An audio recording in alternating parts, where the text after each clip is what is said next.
Good evening, ladies and gentlemen, and welcome to King Arena here on campus at Wheaton College. I'm Nate Stein alongside Casey Balikian, and you are watching the Wheaton Thunder Sports Network. We have the championship game for the Lee Fun Classic between your Wheaton Thunder and the Heidelberg Bishops.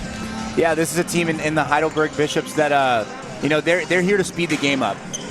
Sorry, the Student Princes. I went with that.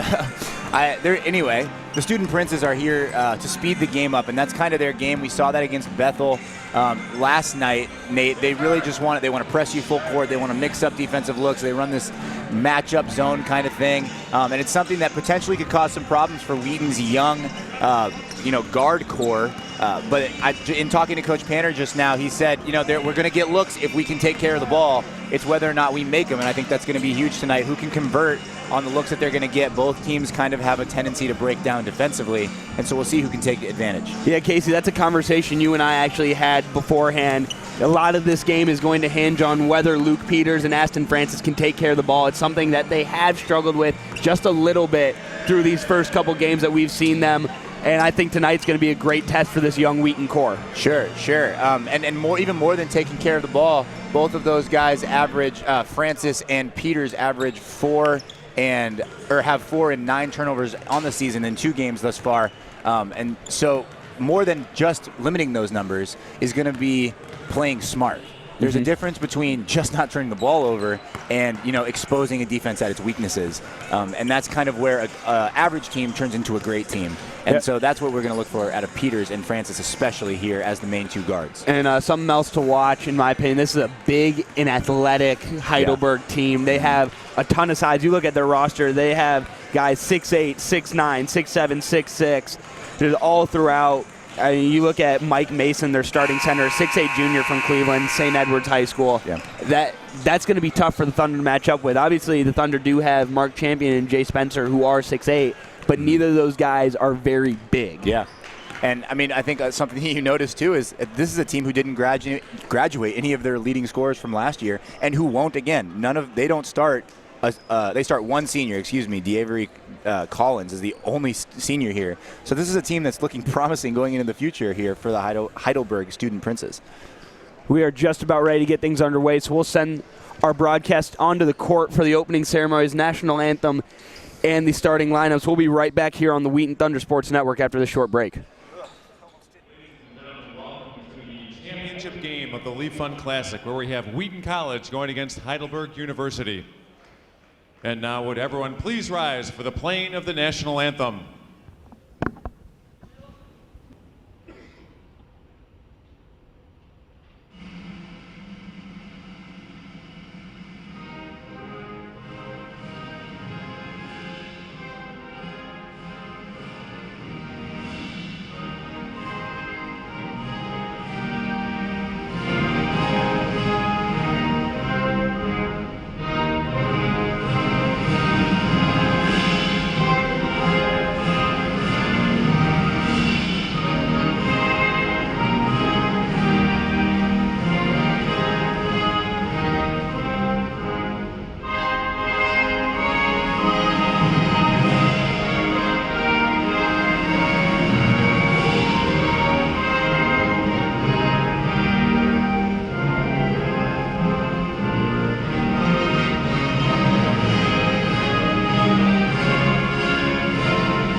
And now the starting lineups. First for the visitors from Heidelberg.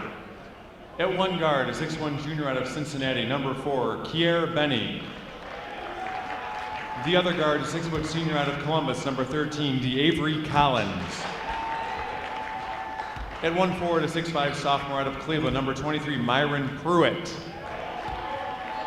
The other forward, a 5'10" junior out of Columbus, number 25, Chris Moxley. And at center, a 6'8" junior out of Cleveland, number 1, Mike Mason.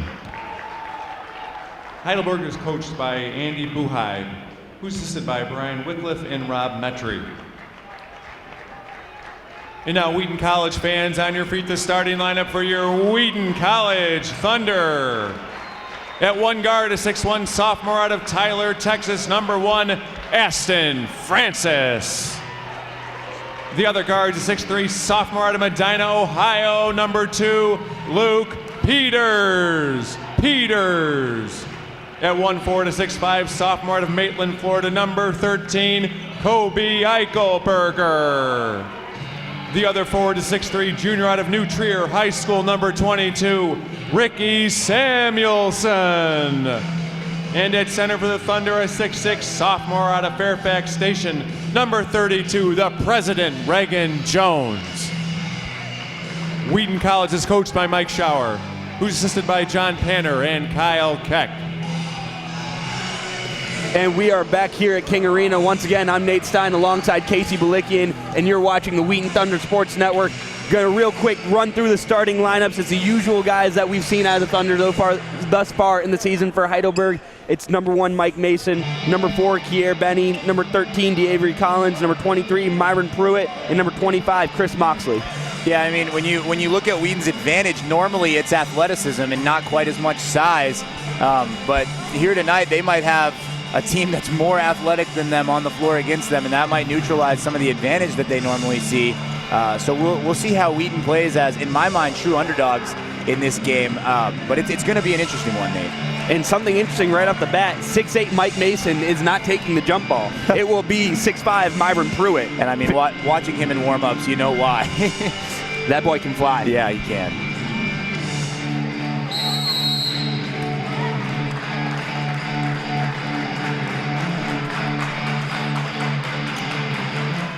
And Eichelberger loses the tip. Pruitt wins it back to Moxley. Swung around looking inside for Mason. Peters tips it away. Good help defense. Yeah, and it will be Thunder ball. That's something that every team's going right to. We're seeing that already in this season. They're all attacking the Thunder down low. And here we see the full court press. Aston Francis passes it forward to Eichelberger. Eichelberger trying to get something done, gets it to Peters. Thunder got to get across. They do. Into the corner for Jones. Over the head of Samuelson, but Francis able to recover. Benny guarding Francis. Eichelberger in the corner. 6 seconds on the shot clock. Three-pointer from Francis, and it's good. That kid can shoot the ball. I'll tell you what, he is averaging 22 points on the season. It's because he can shoot the ball. Student Prince is trying to run early. Kier Benny with the three, no good. Mason pulls down the rebound. Now Pruitt pulls down the rebound, and there'll be a jump ball, Thunder ball. Good defense there, down low from Jones and Samuelson. Yeah, something that's going to be key for the Thunder is to keep that man out of the paint. He's got so much strength and so much athleticism. You got to keep him as far away from the basket as you can. Benny guarding Peters, and an ill-advised pass gets away from Francis, and then a foul called on Peters as Kier Benny takes it to the rack off the turnover, and he'll go to the line to shoot two. Yeah, and I mean, that's what we talked about. Can the guards handle the pressure? And then that time, Luke Peters didn't do it well. Something that was interesting the first time is that Kobe Eichelberger was actually kind of heading up the press break, coming up in the back, and that worked well. He's so tall, he could see over his defenders and make passes. Maybe that's something that the Thunder stay with going forward here. But if they can't get the ball down the floor in a relatively quick fashion, it's going to be a long night for the Wheaton Thunder. Benny knocks down his first, second on the way. And he goes 2 for 2. Quick inbound to Peters. Peters looking for a little space, crosses over, gets it across half court. Samuelson right back to Peters. Thunder trying to work out a half court set. Swung to Eichelberger. Samuelson wide open three, and that one off. Surprising to see that from Ricky Samuelson. I don't think anybody expected that shot to not even draw iron. I don't think Ricky Samuelson expected to be that open. Honestly, that's not something that we see. This matchup zone that the Student Princes are running, just a quick breakdown there early in this game. Pruitt with the ball on the wing. A few dribbles, pull up, knocks it down. Peters with it.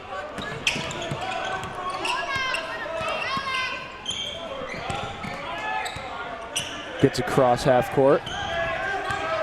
Eichelberger. Looking down low for Peters. Samuelson gets his hand in the passing lane after the turnover. Peters pulls down the rebound, goes up strong, and finishes. Great work there by Peters on the boards to get up with the big fellas and pull it down. Collins kicks it out, swung around, Pruitt for three, knocks it down. I'll tell you what, those two guys are dangerous. Pruitt and Moxley, so athletic, so tough to guard. It's going to be a tough one for the Thunder here with those two guys who both scored 22 just a night ago. Jones on the left wing. Hand off to Francis. Eichelberger looks inside for Peters. Backdoor cut from Jones. Good look from Luke Peters. Finds Reagan Jones who finishes. Collins with it. Benny. Good pump fake. Goes up and draws a foul on Eichelberger. So Benny will go to the line to shoot a pair more. Yeah, I think that's a good call there. Tough play for Eichelberger. Tried to keep his hands straight up. But that's just, I mean, it's just a really quick move by Samuelson there. And then to step up and help, it's tough not to foul somebody who's that good.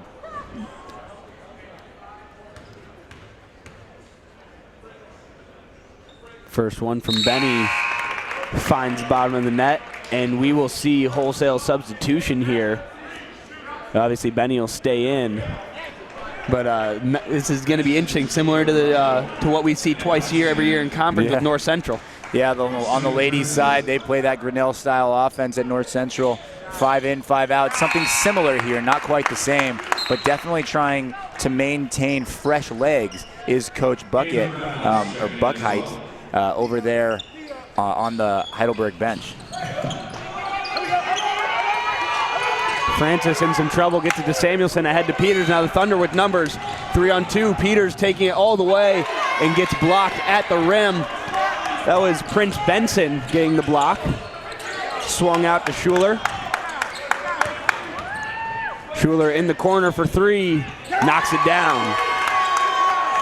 Yeah, the Student Princes are trying to turn this one into a track meet, and the Thunder have to be really careful not to let it happen. If this game becomes a track meet, Heidelberg will win by a lot. Wheaton has got to be able to slow the pace down, play poised and composed, and be able to play their game, which is not necessarily the fast break game, although they are good at that. Peters working against C.J. Marshall and Connor Hutchinson. A three from Francis, and he knocks it down. And that kid's just special from the three-point line. There's no way around it. Francis gets his hand in the passing lane, loose ball. It'll end up back with Grothaus. Hand off to Marshall. Schuler, a deep three straight away, rims out. Samuelson gets his fingertips on it. Peters ends up with the rebound. And no press in transition here from the Student Princes. Looking inside to Eichelberger. Marshall drops it back. Schuler. Up top for Grothaus. Baseline jumper, real short. Jones pulls down the rebound. I like this by Luke Peters. Slow the ball down, try to get yourself a good shot. You're hanging in there, but I don't know that the Thunder can maintain this pace for that long. Jones up top. Looking down low for Peters, working on the smaller Marshall. He finishes with the foul. So Luke Peters will go to the line with a chance for a three-point play. And that's where the Thunder are at their best. When they're in a half-court set, get Peters down low, either dishing or scoring on a smaller, undersized guard. And that's a good play there by Peters with the and one. And Peters with a big size advantage on C.J. Marshall, who's on the roster at just 5'10". Yeah, and again, that's why I said this matchup is interesting, because there's different advantages on each side, and it's just which one weighs out in the end. It's hard to tell. So Peters completes the three-point play to put the Thunder up one. Moxley looking inside for Benson. Good defense from Jay Spencer. Spencer guarding Benson on the perimeter.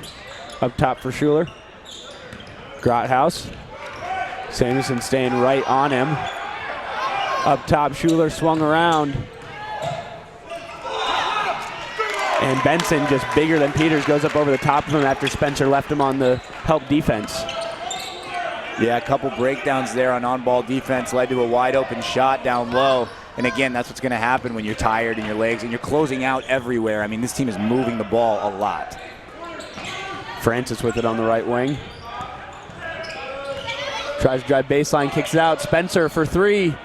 No good. Francis with the rebound, can't finish.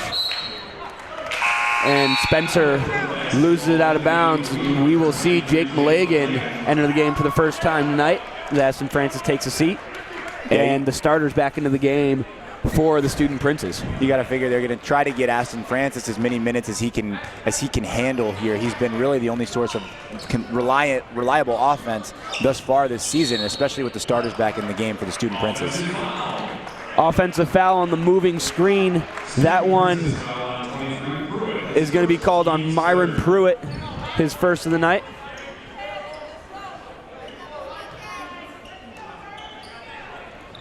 Inbound to Peters.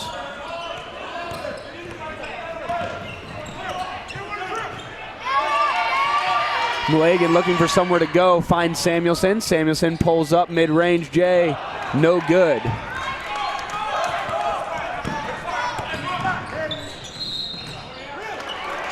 And a travel going to be called. So once again, going the other way. We kind of expected the Thunder to have the turnover issues, and it's Heidelberg really struggling with a lot of unforced turnovers, offensive fouls, like the moving screen we saw last possession, a travel here. Sure. This is not a press by the Student Princes that is meant to produce turnover after turnover after turnover. This is a press that's meant to wear on you. And in the second half, like we saw when they played Bethel, in the second half it does. And it's whether or not you can handle this press when your legs aren't fresh. That's what Heidelberg is waiting for. Peters goes coast to coast and gets that tossed by Pruitt. And another travel. Yeah. Moxley really struggling. That's the second straight possession where he's turned the ball over on a travel. Already with 5 turnovers are the Heidelberg Student Princes. That's more than you want to see in the first 6 minutes of a basketball game, that's for sure. The Thunder so far doing a pretty good job. Only 2 turnovers thus far. Quam trying to push it across. 4 seconds to get it there. Swings it to Malagan. He's got to push. And he does just barely get across. Now Francis, wide open 3. No good. Rebound Gunter. Ball on the floor. And a whistle blows. No signal yet. I think it's just going to be a jump ball. And that was a really good example of how the Thunder are just outmatched as far as strength. I mean, Gunter had that ball in his hands, had great position, and just wasn't strong enough to hold up on his way down. He got knocked around, and it's not his fault. He did a really good job, but this is a very, very strong Student Prince team. And I mean, it's going to be hard for guys like Gunter to come down with the ball in the paint, and it's going to be, painful for him to do it. Kicked out to Benny. He goes to the rim, up and under, no good. Gunter pulls down the rebound. A man's rebound right there by Gunter, responding to the challenge. Good look in transition from Francis. Finds Quam across the court, but Quam can't finish in the open 3. Moxley with it. Hands it off to Collins. Back to Moxley. Pruitt now. Moxley working on Malagan. And Moxley trying to draw a foul, just kind of throws that one away. Good defense there by Malagan. Another turnover for the Student Princes.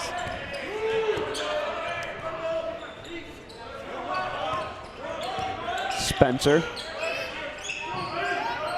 Into the corner for Francis for 3, no good. Gunter ends up with it, goes up. Spencer pulls it down and can't finish on the reverse, got tripped up, and then Gunter with a bit of a frustration foul, trying to get his hand in there on Mike Mason. Yeah, he's frustrated because he faded away on that. He should have gone into the body of, who was that? That was Mason. Mason, yeah, he should have gone right into the body there and tried to draw on the foul. Faded away, didn't get any contact and missed the layup. That's something that just comes with a little bit more experience. He'll be going to the basket even probably towards the end of this game because Coach Jauer has given him an earful.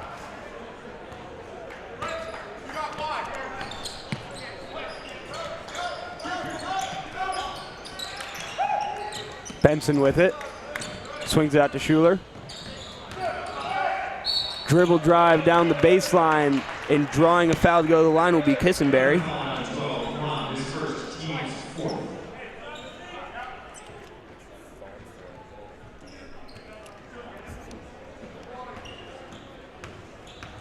Kissenberry at the line. First one on the way, no good. So far, some of the struggles that we thought we'd see from the Thunder, free throw troubles, turnover troubles, have been plaguing the Student Princes.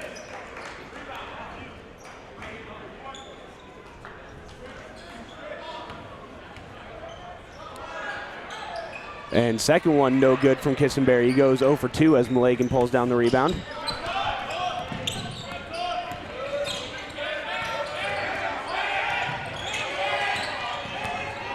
Peters working on Kissenberry. Jones inside, down low for Gunter. Gunter on Benson. Gunter goes up, can't finish. Oh, Kissenberry takes an awkward step and goes down, trying to pass that one into the corner. Three-pointer, no good, out of the hands of Grothaus. Yeah, it looked like Quisenberry just playing a little faster than his feet could handle there. And again, that just shows you how fast this game is going. Francis puts it up top from Malagan, looks down low for Gunter. Gunter pump fakes, just can't get comfortable down low. Kicked out to Jones for 3, no good. And there's going to be a foul on Kissenberry. Peters unhappy. Yeah. Looked like they were both kind of pushing and pulling each other. Kissenberry got the short stick there. But I love what you said about just not being able to get comfortable down low. They've got to establish some sort of a presence in the paint to be effective half court against this team. Francis working on the baseline, kicks out, swung around to Malagan. Drives baseline, goes up strong and finishes. Great take there by the young man. He's got a promising career ahead of him. Schuler up top. Three-pointer short off the front iron. Peters now working in transition. Going to take it right into the teeth of the defense. Dishes off to Jones, and Jones finishes.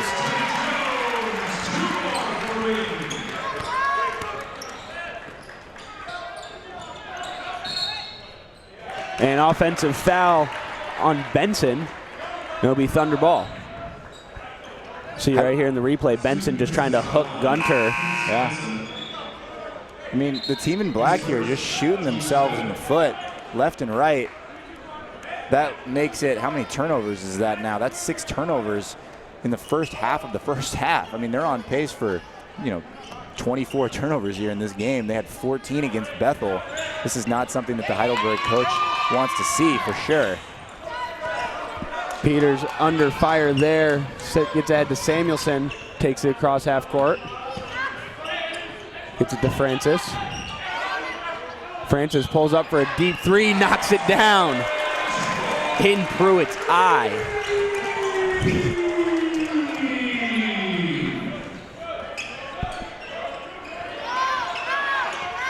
Up top.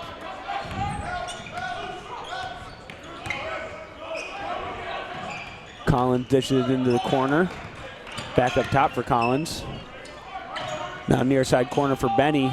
Looks down low, has Mason. Mason finishes strong. Really good offense there by the Student Princess, finding their advantage down low, moving the ball. Well done. Peters just drives right past Moxley, draws Mason's attention, then dishes at the last second, and Eichelberg cannot finish. It's a great possession from Peters. One beating the trap, sprinting past 2 men. Eichelberg's got to finish that. Absolutely, he does, and you saw the visible frustration on Peters' face there. If Peters is able to beat this trap by just dribbling, I mean, that's going to be huge for the Thunder. You would think that he would not be able to, but, I mean, so far he's been able to do it pretty much, not every time, but he's been able to do it successfully, and that's led to layups for the Thunder. And a little miscommunication between Peters and Spencer leads to an open 3 from Moxley. Peters gets blocked, trying to go right at Pruitt. Yeah, it looked like one of those calls where it's either a foul or their ball out of bounds. I don't think anybody hit that ball. I think it just fell out of his hands. And a good backdoor cut from Peters. Working down low with Mason right in front of him, gets stripped. Benny going the other way, and a good jump stop to cut in front of Samuelson. Looking for contact there, trying to get a little and one action was Benny.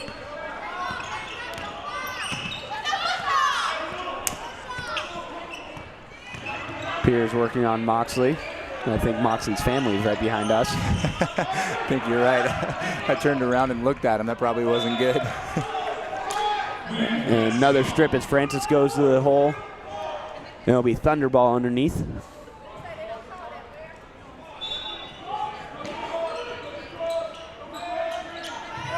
Into the corner for Jones, open three, and he knocks it down.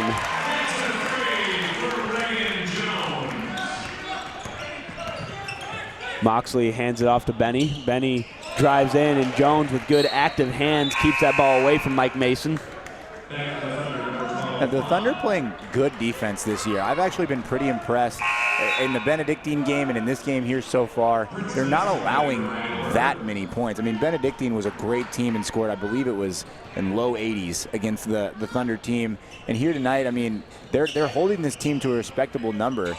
They just got to be able to, put the ball in the bucket as well. Samuelson looking for Quam, gets it ahead to Francis. Francis getting bothered by Moxley now. And he brings it across half court. Finds Jay Spencer. Spencer going right into the body of Benson, draws the foul, and he'll go to the line to shoot two.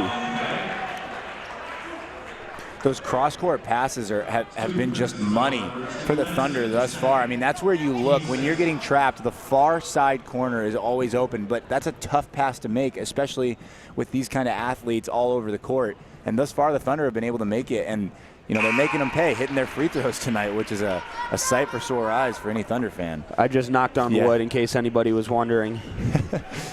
As Spencer knocks down his first.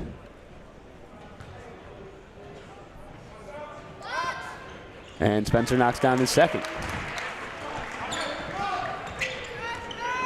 The Thunder on top 25-20, and another costly turnover. Miscommunication there between Moxley and Benny.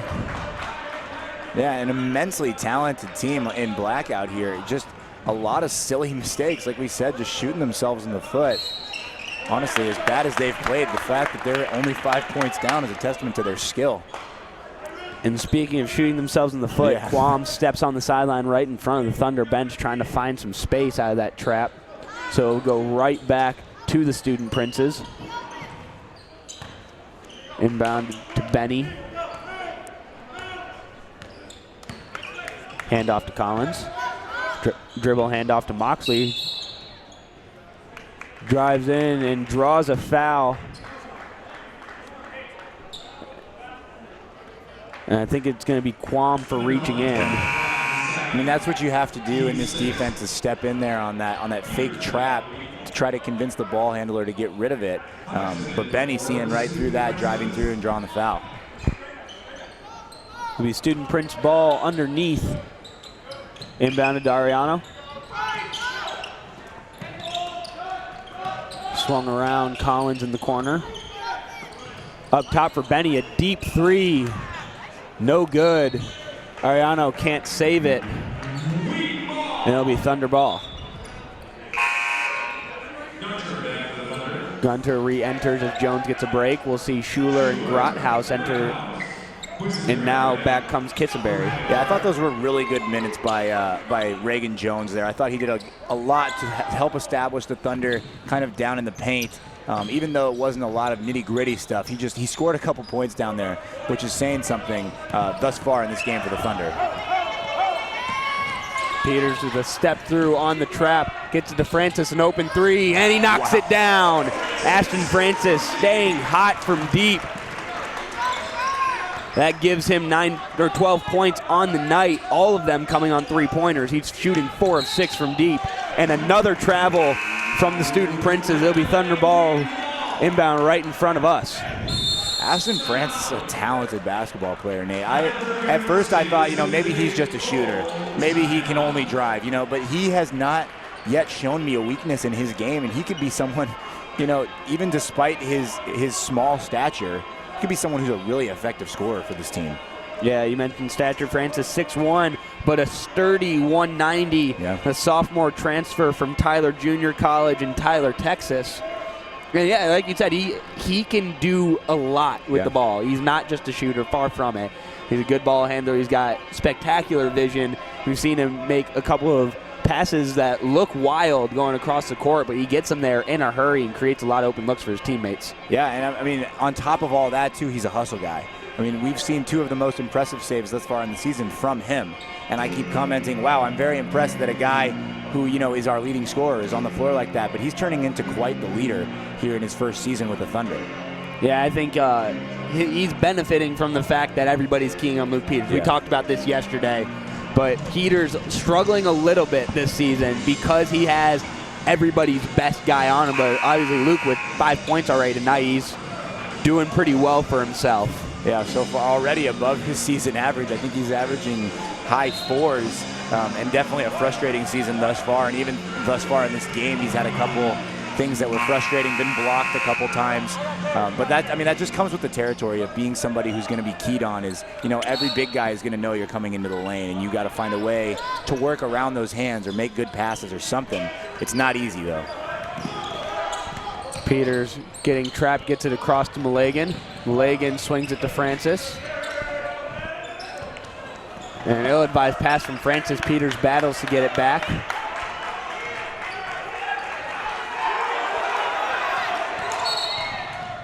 And we'll get a foul on Kissenberry. I think it's going to be a hand check. Yeah, I don't know about that call.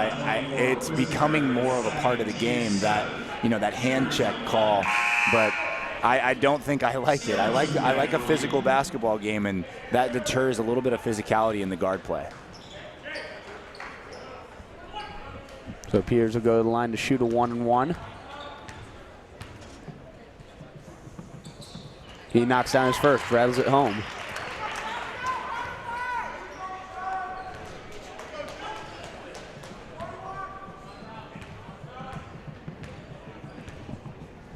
The second from Peters. Off the back iron, straight up in the air and in. So 30-20, Thunder on top with 7 to play in the first half. Schuler with Samuelson guarding him, kicks it to Grothaus, a deep 3 from Grothaus. Nothing but the bottom of the net.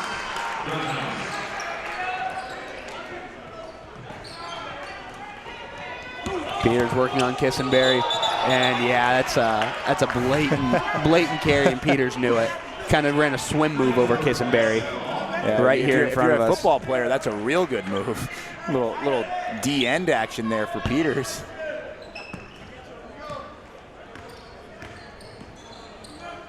Schuler on the far side. And is that a travel call? I believe it was a foul off ball down low. Oh, yeah, it's on Ariano. He's talking to Ariano now about it. Ariano disagrees, I think. I personally didn't see anything, but it looks like this referee crew is going to be very intentional about limiting, you know, any kind of serious contact in this game. I think any unnecessary contact is a good thing, and it's what the game's definitely moving towards. Ariano trying to go right at Spencer, and Spencer going to get called for the foul after Samuelson basically threw it off the chest of Hutchinson. Yeah, I'd love to watch Spencer just jump with his hands straight in the air and make a guy finish over his 6'8" lanky frame. I mean, it's hard, especially when you're a shot blocker. If you go up straight up in the air, it's really hard for a guy who knows that you can block his shot to finish around, you know, a wingspan that's, you know, almost 7 feet long. I would love to see him just jump and make Ariano finish that. It didn't look like Ariano was ready to finish that play. So the second one from Ariana, no good. It'll be Thunderball down low after the tip. Peters breaks the press, driving on Kissenberry. Samuelson up top. Good job to pull it back out and try to work the ball and get a good shot. Ooh.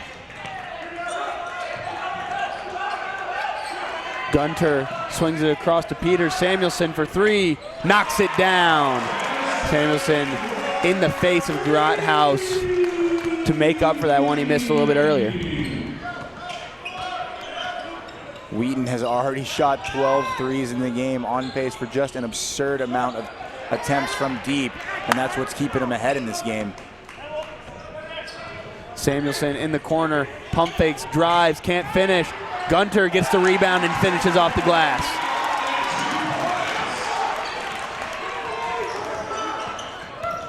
Kissenberry. Francis providing the defense. Up top for Hutchison. Francis gets his fingertips on that ball in the entry pass to Pruitt.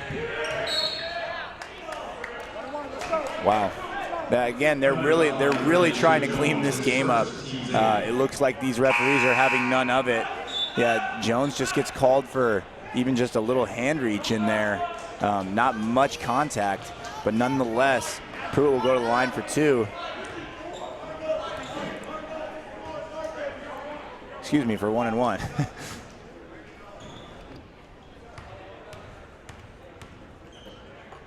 Pruitt in the last game we mentioned scored 22 points. Only 2 of those on free throws. Front end, no good. Gunter with the rebound. Moxley guarding Peters.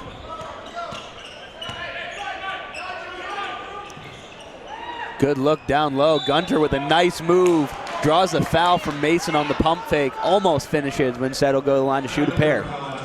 Very risky pass there by Jones, but just threaded the needle right there. You talk about like a football pass, kind of finding the window. He threw that ball in a place where only his guy could catch it, and that was what got Trevor Gunter to the line here.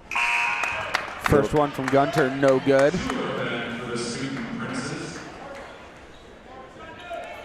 That's only the first miss from the charity stripe for the Thunder tonight, so that's an improvement from the first couple games where they were shooting right around 50%. Pretty much anything is an improvement from 50%. Gunter knocks down the second, goes 1 of 2. Benny trying to drive in. Can't finish. Gunter with the rebound. Peters now going the other way. Hands it off to Gunter. Kicked out. And a blocking call against Benny as Gunter dished that one back to Samuelson. We'll get another look at it here. And Benny, feet moving, trying to draw the charge. Yeah, I love me a good charge, Nate, but I don't think he was quite there. And now a conversation between the refs. Not quite sure what this one is going to be about. Yeah, like we said in our last broadcast, doesn't matter what we think, it matters what the Zebra thinks. So we'll see what they say. Earlier today, the Thunder women's team defeated, was it UW Platteville? I don't remember actually. I think it was Trine. Yeah, that's right. Trine University in the Beth Baker Classic Championship at 3 o'clock today. An impressive showing from our women, the Wheaton Thunder women here, going 2-0 now on the season, 2-1 with a loss to Hope at Hope. So they're, looking strong again and just looking to get stronger as they have a couple girls who are injured, and then, that ever dangerous Ellie Zeller coming back second semester to play with, and this is a team that's poised to make a run. And as we wait here for the guys' game to kind of get situated, I'm not sure what the delay is.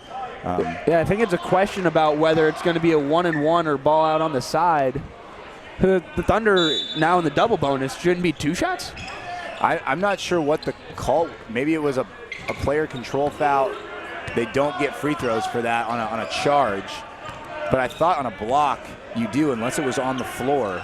Maybe not. Well, I guess Gunter was passing it out to Samuelson when he drew that block. Yeah, I'm not sure what the ruling is on that, but maybe that's what the thought process kind of was. Gunter with another man's rebound, responding to my challenge from earlier, but turns it over on a travel. Yeah, Gunter came flying through there, just couldn't keep his feet set with the big bodies of Mason and Collins surrounding him and swarming him. Collins looking down low for Mason. Up top for Schuler.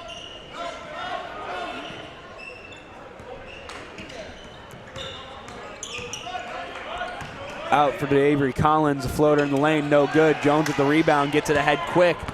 Francis trying to take on a trio of Heidelberg student Princess and does so. Finishes with the jump through the lane. That was a spectacular singular effort from Ashton Francis, getting around Moxley, Benny, and Collins. Yeah, a little 1-on-3 action there from the transfer. He's again proving that he can do it all. The Thunder with a, in my opinion, relatively quiet 14-point lead. I mean, that's a sizable lead, and it doesn't really feel like they're up by that much.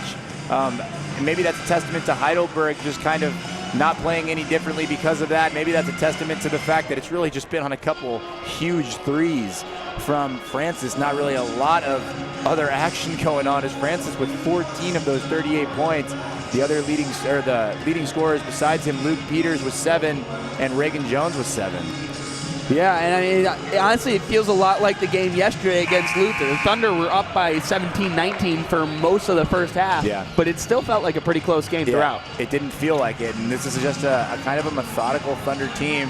They're honestly a little bit of an enigma because individually, besides Francis, there's really not any like extraordinary talent here. There's a lot of talented players, but they just play really well together, and that's something that Coach Towers got to be happy with, is just the cohesion of this unit. Looking down low for Mason, and he rises up and finishes. Peters with Schuler guarding him. Swings it to Francis. Francis with a beautiful dish behind his head. Gunter loses it though. And a 3 in transition, no good. Samuelson with the rebound.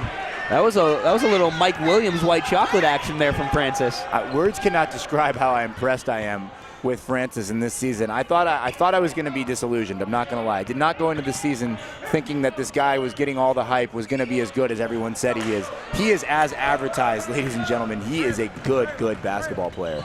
Schuler trying to drive baseline, draw the foul, get some contact, but no call.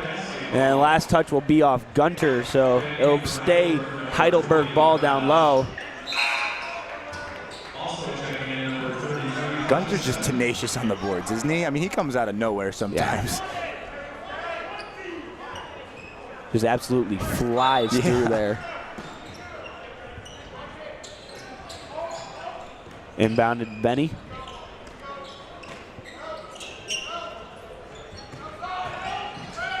Grothaus trying to drive baseline, swings it around to Schuler for 3. He knocks it down.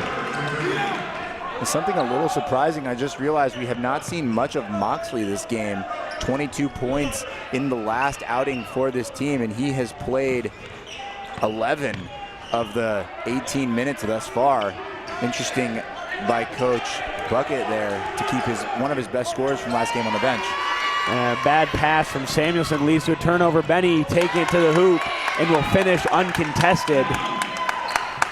So now Heidelberg draws within 7. Yeah, this could be some of the most important minutes that the Thunder play in this game. Make sure that they go into the locker room at halftime with a lead. Francis three-pointer no good. Moxley plays it ahead to Benny. Benny pulls up for a deep 3. That one rims out. Rebound Jones. Francis looked like he was going to try to launch it ahead for Samuelson, but wisely thinks better of it. Yeah, good maturity there to slow the ball down, realize that they're winning. The clock is their friend at this point. Just go into the halftime with a lead. Now Francis drives in, swings it across. Samuelson for 3, no good. Hutchinson with the rebound. Moxley driving into the body of Peters, can't finish, tipped out towards Schuler. And Ashton Francis somehow gets that away from Schuler and then goes and finishes on the other end with the right hand.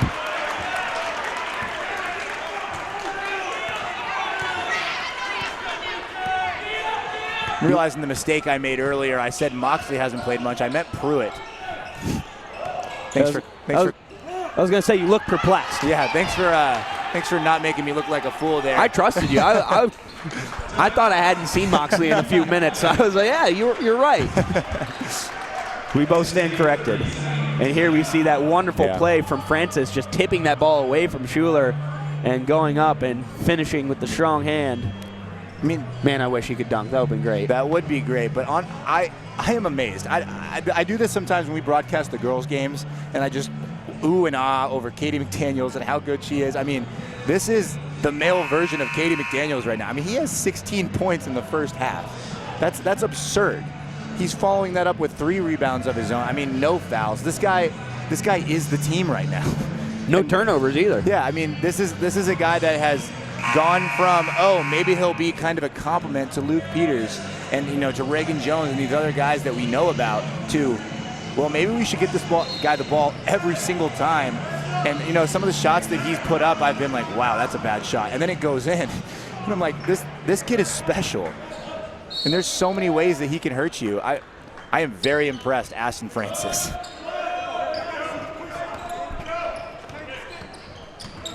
Peters working on the trap. And there's going to be a foul on Grothaus, I believe.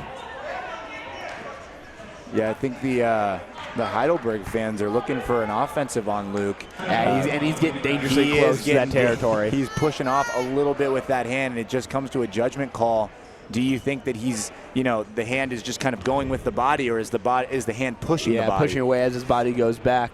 First one from Peters, no good.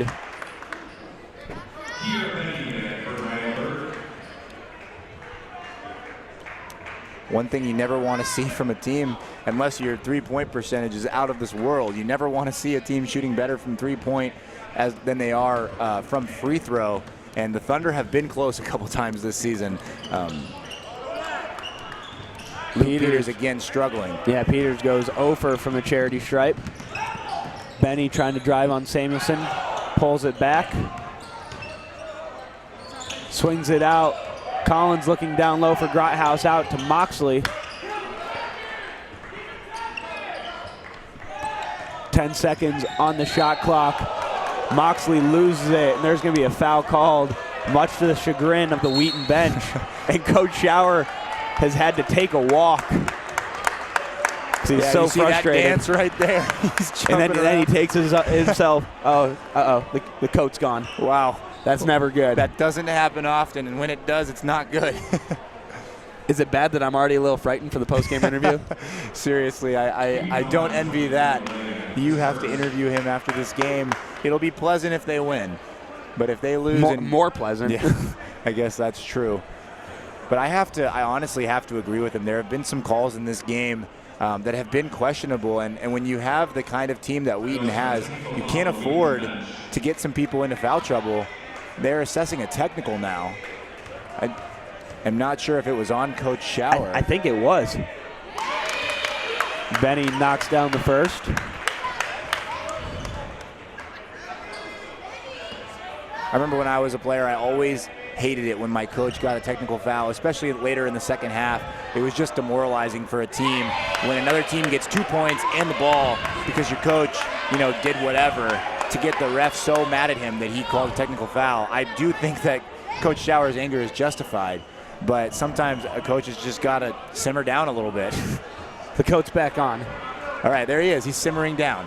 Maybe he's got our broadcast in his ear and he's listening to me tell him to calm down. That'd be terrifying. I know. Yeah, I don't even want to think about that. Moxley misses his first free throw attempt.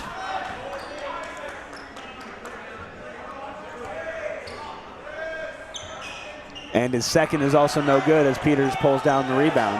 And they'll wait for the last shot here.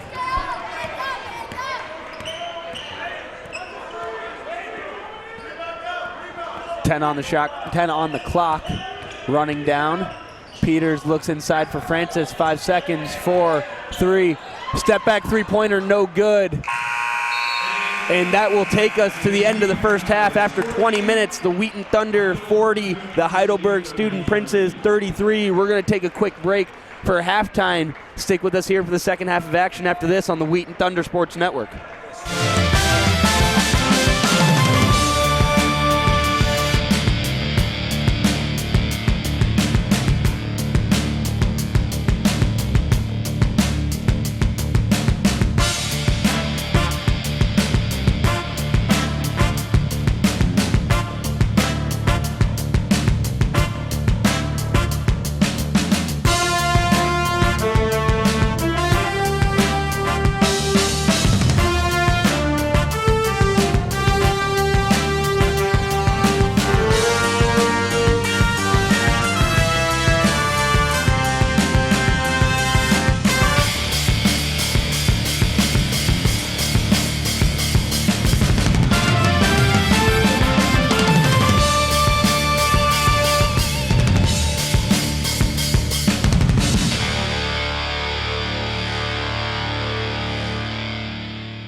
heart of the Wheaton College mission are Wheaton College students. The young men and women God has called to our campus for education, apprenticeship, and discipleship.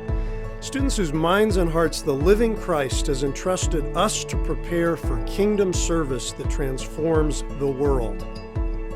Whether they are called to the classroom or the boardroom, whether they serve impoverished communities in Africa or grace the concert halls of Europe, whether they preach from the pulpit or confess Christ in the coffee shop, Wheaton students are at the forefront of Christian leadership, growing families and building communities, using their knowledge and faith in service to the church and the world.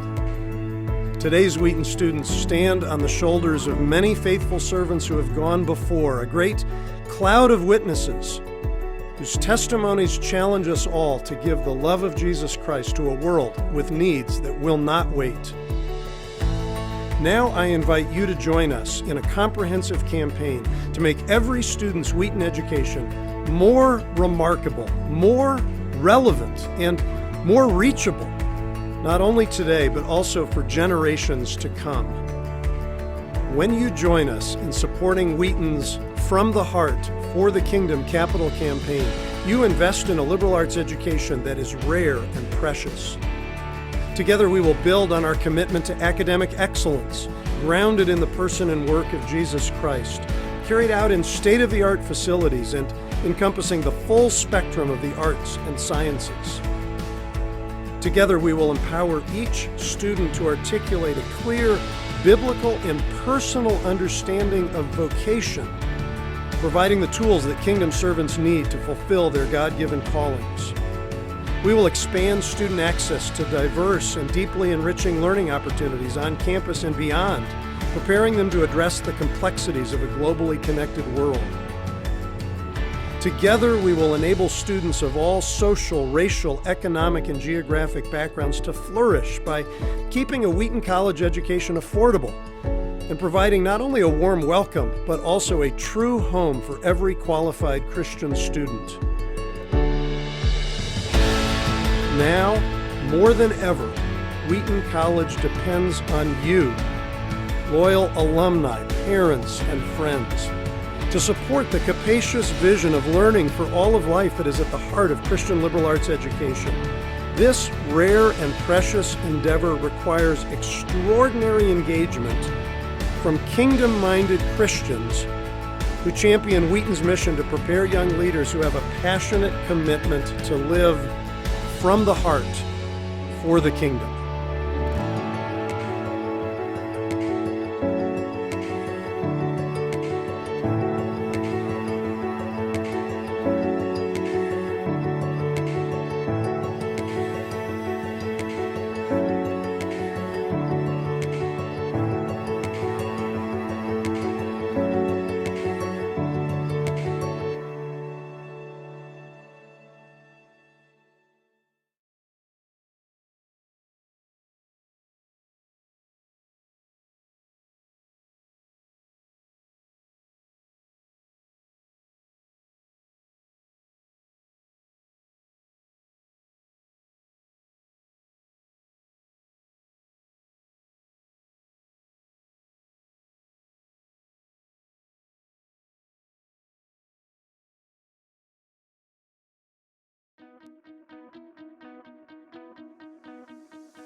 I think a lot of today tries to emphasize how much you need to be the individual and how much you need to kind of have your plan set out for you as soon as you reach the end of high school. Vanguard just kind of popped out of nowhere, and the idea of a gap year, spending it in the woods, and I felt like I just needed to take some time away from the kind of rigorous academic world just to kind of recenter myself. I feel like this is probably one of the best decisions I've ever made, was to take a gap year.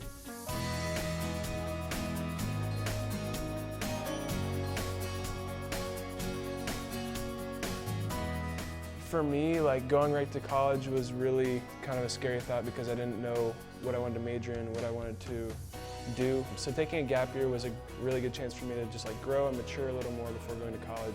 Once a month we would have professors from Wheaton come up and run a seminar, and those were exploring big questions of faith or big questions that millennials face.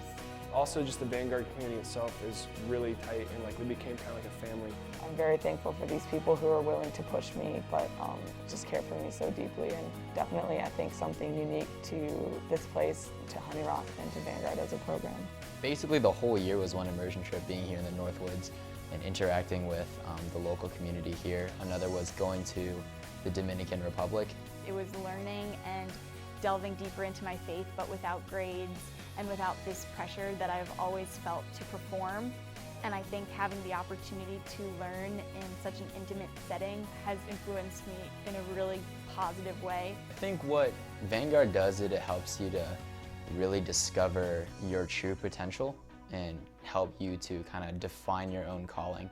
It's a year of your life, yeah, and you might think, oh, this will set me behind all my friends, but it won't. At this stage in life, you're still so young, and there's still so much time to explore the world and to see what you want to study, and you'll have your 4 years of college, but you don't need to rush into that.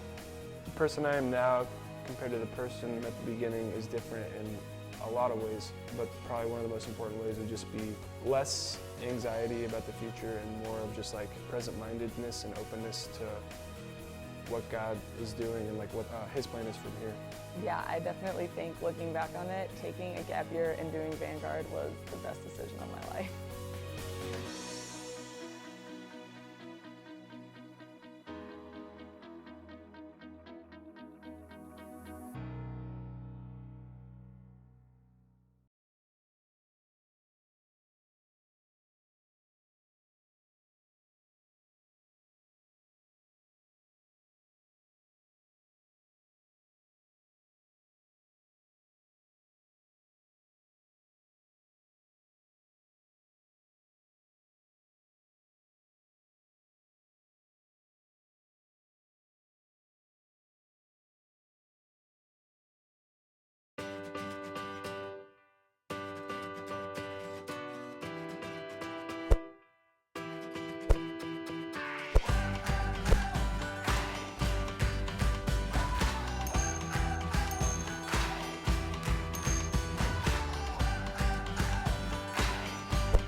I'm Andrea DeMoss. Stephen Westich. I'm Monica Gomez. My name's Austin Farrell. I found Wheaton my senior year of high school, and I remember thinking there's no possible way I could afford this school. I did look at the price tag, and I did think I probably can't go here. You know, you never know what opportunities God will open up to make a place affordable for you to go. And so I decided to continue to pursue it.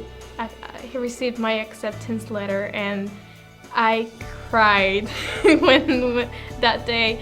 I remember it perfectly. But then reality struck and I just thought, how am I supposed to pay for that? A woman in my church said, if you get into Wheaton, they're gonna make a way for you to get through. They're going to find some financial scholarship or loan that's gonna help me get all the way through. And I remember thinking, okay, that's a joke, there's no way. So I applied and I got 2 letters, memorable letters. One was from the admissions office saying I got in.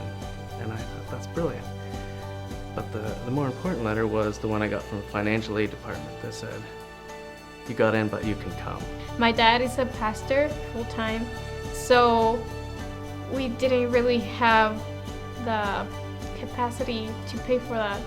So we started to pray a lot, and I got in contact with the financial aid office. The people in financial aid, they're so personal with me, and they've sat down with me and talked to my mom and jumped through every hoop with me and assured me that they're gonna help me make it through, that we're gonna figure out whatever angle we can to help me get a Wheaton education and be able to graduate.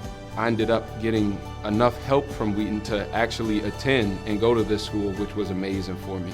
And I'm so happy that I did because of the educational opportunities, the Christian growth opportunities, the world perspective and change in perspective and challenging perspective that I'm experiencing. Wheaton College really seeks to bless its students to experience all it has.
And we are back here at King Arena. Once again, I'm Nate Stein alongside Casey Balicki, and you are watching the Wheaton Thunder Sports Network. Second half, a couple minutes away from starting. In the first half, the Thunder finished leading 40-33 over the Heidelberg Student Princes. Yeah, it's something we were talking about, Nate, that I think is worth mentioning is just the rebound differential. Something that we've talked about all season with the Thunder. Are they going to be able to rebound? Something that we talked about at the beginning of this game. This Heidelberg team is bigger, stronger, and faster than the Wheaton Thunder team. Wheaton out-rebounded them 27-18 in the first half. We were talking about, like, how could that be? Part of that, I think, is the way that Heidelberg is playing. They're spread out in that press. So, you know, you're getting a lot of 3-on-2, you know, small number situations where the ball could bounce anywhere. Number two, the Thunder have preached this all season. Like, this is something that the Thunder have to do well, and Coach Schauer obviously has been stressing that. And we talked about Gunter with 7 rebounds. I mean, he's come out of nowhere sometimes. Reagan Jones, another one, 6. I mean, those are huge parts of this game that go unnoticed sometimes, but that's why the Thunder are winning. You know, second chance points, second chance opportunities have been to a minimum for Heidelberg and have been at a premium for the Thunder. Yeah, and that's something that the Thunder have really struggled with throughout the season. They have been giving up a ton of second chance points, and they've cut that out tonight, and that's huge. Yeah, it is. The Thunder leading the second chance points battle 6-3 thus far in the game, and that 9-point turnaround is the difference. Yeah, I think another number you got to look at, 9 offensive boards for the Thunder, 2 for Heidelberg, just 2. That's not going to win you a whole lot of games when you only have 2 offensive rebounds. Heidelberg showed themselves to be a second half team here with a huge comeback from about 15 points last night against Bethel. So definitely not over for the team in white. Should be an exciting second half. Eichelberg to inbound it to start things off. He gets it into Peters.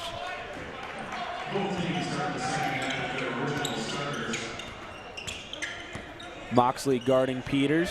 Pruitt on Samuelson.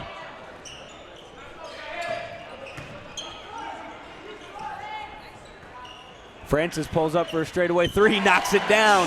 Just like the first half started, so does the second. Ashton Francis pulling up.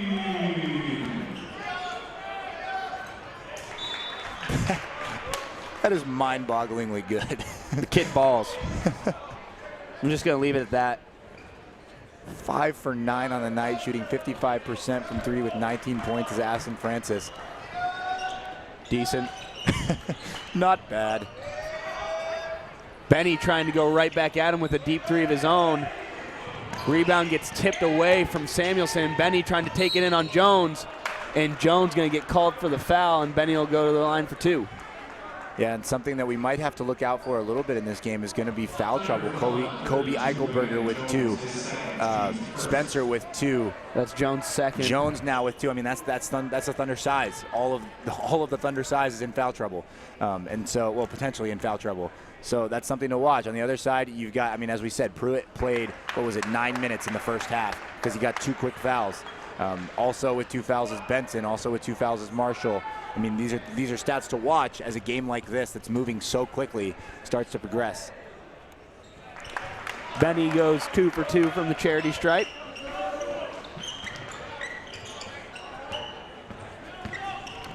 Peters gets it across to Jones, into Eichelberg. He goes up and throws it down, 2 hands. I love it. The first dunk of the season for the Thunder. Yeah, who would have thought the first dunk we would have seen in this game would have been by the team in white?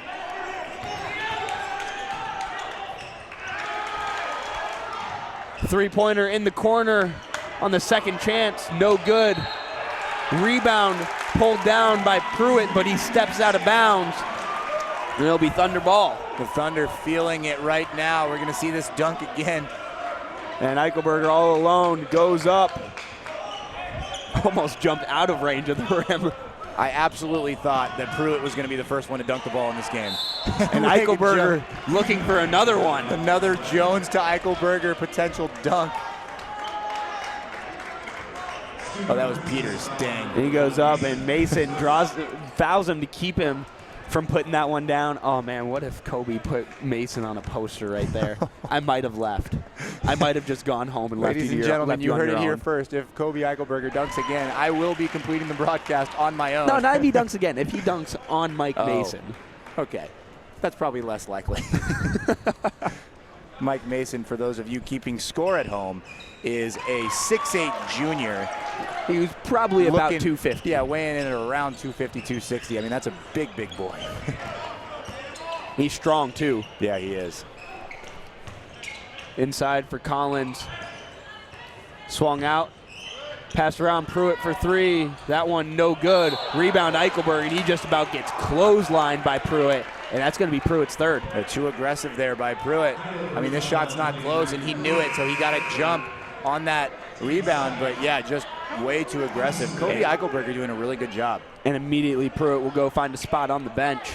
And that's killing the Student Princes. I mean, he's a guy who led them in points last night, and he's played 11 minutes in this game so far. Peters working on Moxley. Gets it across midcourt.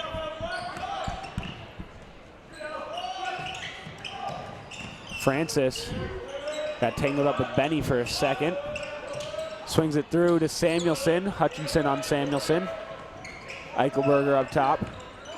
Drives into the lane and soft touch off the glass with the right hand. Eichelberger starting off hot in the second half.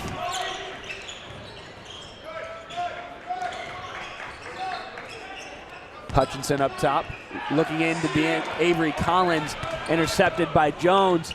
And a beautiful pass from Francis, but Peters can't hang on to it.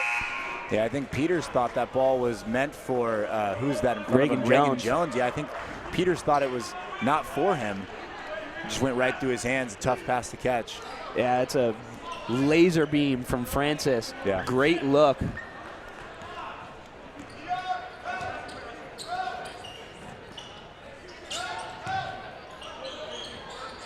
Schuler gets it to Benson. Benson kicked out to Schuler for 3. Off the front iron, no good. Rebound was pulled in by Marshall. Hand off to Grothaus. Grothaus trying to dish it to Benson, but throws it away. It'll be Thunder ball, and the Thunder have extended their lead to 14 here in the second half. And the turnovers persist. We talked a little bit in the first half about turnovers by the Student Princes with 9 in the first half. Another big number that was a little quieter was the Thunder at 8. I mean, I thought personally, just by watching the game, that the Thunder would have been, significantly leading in the turnover margin. But both teams really not taking very good care of the ball, and that's resulted in kind of this like helter-skelter game that nobody can really keep track of. Yeah, and I think that's also part of the reason why it seems like it should be way closer. We talked about that briefly in the first half, where we looked up, it was a 14-point game, kind of like now, you go, when did that happen? Yeah, exactly. And again, it just goes back to Aston Francis. That's when it happened. Aston Francis is such a dynamic scorer, and he's not flashy. He's not, he's not the guy that's going to go straight to the basket and spin the ball off the backboard or whatever. He's not going to do stuff like that. He's going to hit deep threes and just, that's his game. He's going to pull up in your face. He's going to drive around you, make good passes. Some of these other good players for the Student Princes are guys that are, a little bit more flashy in that sense. Peters brings it across half court. Has Jones on the right side. And there's going to be a foul away from the ball. That'll be Schuler picking one up. That's his third of the night.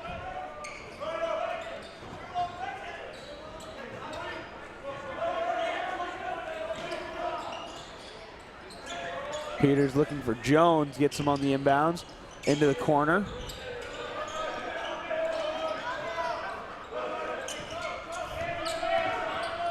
And Peter loses feet, and either Schuler or Benson is going to pick one up. It will be Benson, and I believe that's his third.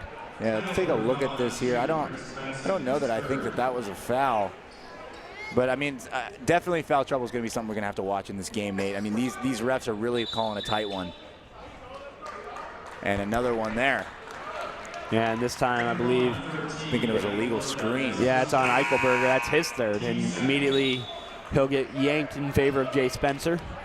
Eichelberger has been a crucial part of the second half so far. I mean, I know it's only been like 3.5 minutes, but, I mean, he's been, had a very influential part in the Thunder kind of making that lead a little bigger.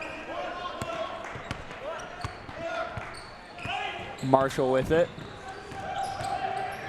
Drives in really quick there for Marshall, getting from the top right wing around and into the left side.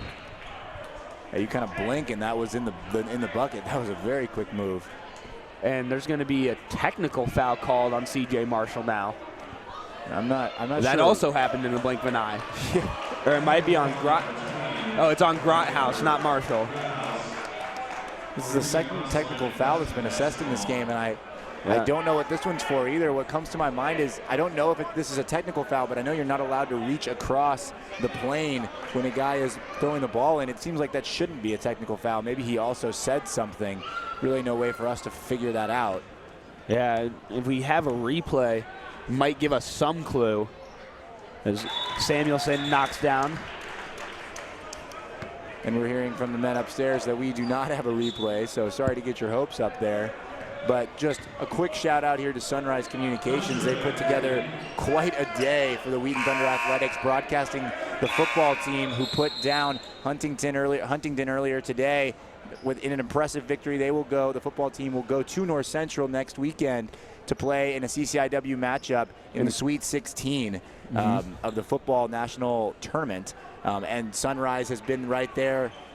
Drastic improvement. Can't say enough about what this company has done for our broadcasting abilities from 2 years ago when I first started to now. Has been a huge improvement. Samuelson gets it into Peters. Peters faces up Marshall.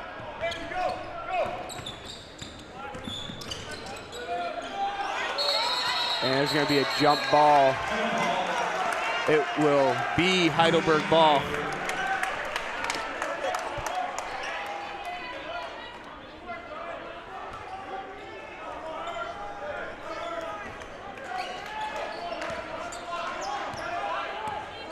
Inbound to Marshall as the Student Prince is going the other way. Kicked out, then driven in by Benny.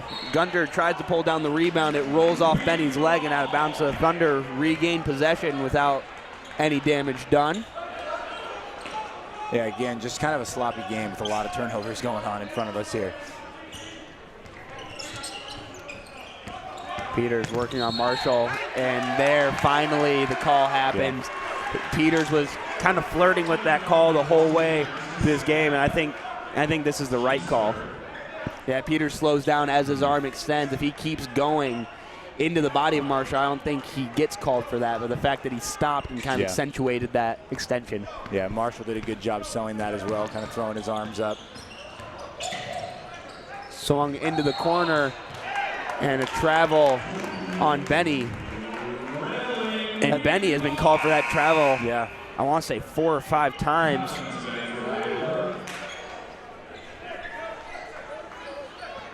You know, part of what that is just there's a difference between being quick and being in a hurry. And Benny is so quick, he doesn't have to be in a hurry, but I think he is. And that's kind of what's resulted in those silly turnovers. Jones swings it across to Francis. He pulls up deep three, knocks it down. Aston Francis stays hot from deep. That is gross. That is obscene. Aston Francis with 22 points on the night. A plus 20 efficiency rating, averaging just under a point every minute. And a good response there from the Heidelberg offense will kind of silence this King Arena crowd.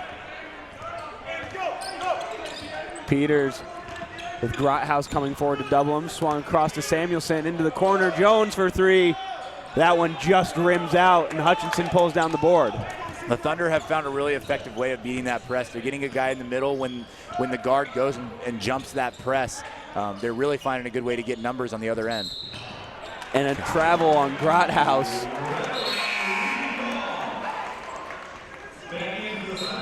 It just makes for a game that's not fun to watch with all these turnovers. I mean, that is now the 29th turnover in this game. 12 for the Thunder, 14, I thought they were going to add one. I thought it was 12 and 15. It's 12 and 14, I think. And that still wouldn't be 29 if it was 12 and 15. Yeah, you're right. That'd be 27. Yeah, you're right. It's okay. Evidence Casey. that I have not yet obtained my bachelor's degree. Savage. Samuelson with it up top. Hits a dispenser. And a foul going to be called on Marshall on the entry pass. That's Marshall's third. Yeah, just hooking around Peters. And Marshall just overmatched in the post when trying to face off with Luke Peters. We mentioned this earlier. Peters with basically a 6-inch height advantage. Yeah. Francis in the corner. I thought he was going to pull the trigger on that one too. Instead, swings it across to Peters, drives baseline, kicks it out. Samuelson for 3. That one's good.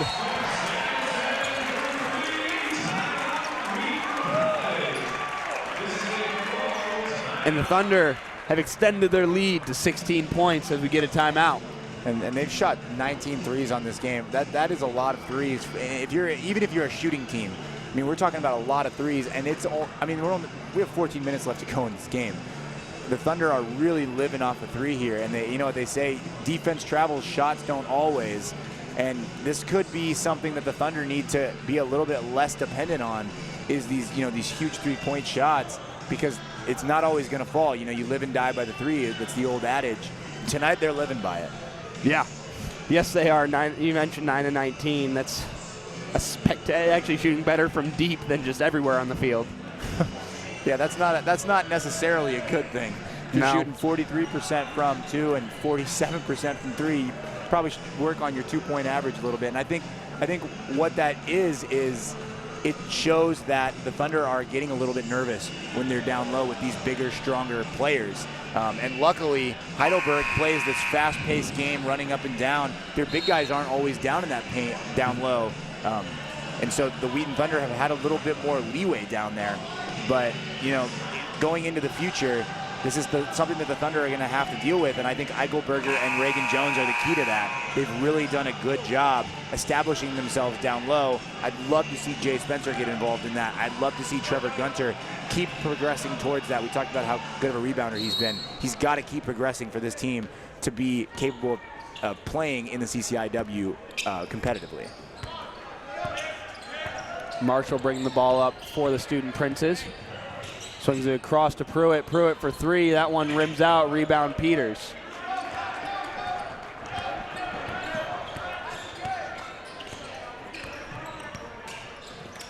Samuelson. Spencer up top. Peters. Down low for Francis. Francis with a good seal. Gets it out. Samuelson for three. That one no good. Rebound Gunter. Gunter out to Francis. And Francis goes in. Gets it into Gunter, who finishes up at the rim after bobbling it initially. Now right back into it. Kissenberg for the deep three. No good. Marshall with the floater. Also no good as Peter pulls that one down.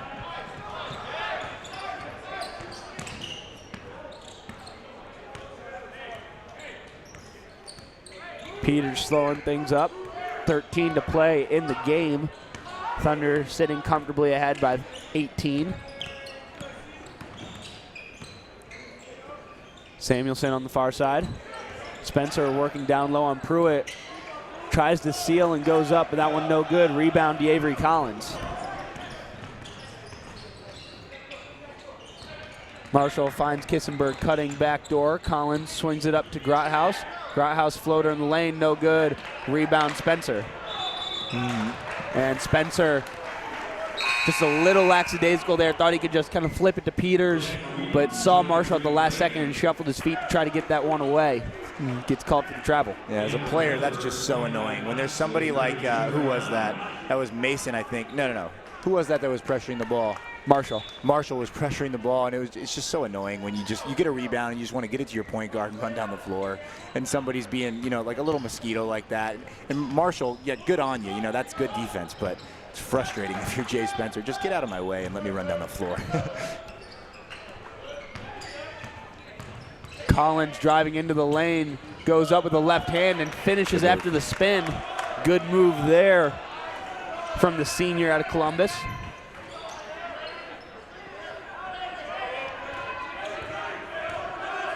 Peters with Moxley on him, draws a second defender, and Kissenberg slows up, kicks it to Spencer. Peters has done a good job handling that press. Not a lot of turnovers by him. Swings it to Samuelson.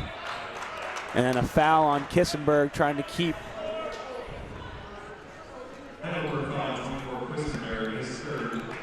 that'll be Kissenberg's third. And Benny will now take his spot on the floor. We'll see Malagan and Jones enter as Francis and Eichelberger get a break. Malagan gets it in. Peters drives baseline, goes up and gets blocked. Off the leg of Benny and out of bounds, so he'll stay with the Thunder. And you can see Peters a little frustrated. Yeah, that's kind of been the tune of his season thus far. Honestly, offensively, he's just been a little frustrated. He's got to find his rhythm. He's a good player. We saw that last year, had a couple big games. He's just got to get in that rhythm, and that'll take time with a new team, new personnel. Peters throws that one away, and Jones wisely lets it go out of bounds. Last touch was Benny. He just kind of boxed Benny out instead of trying to deal with the press on his own. But the Thunder now going to have to go the length of the floor in 14 seconds. Yeah, and with the press. Yeah, and this press, too, that's not easy.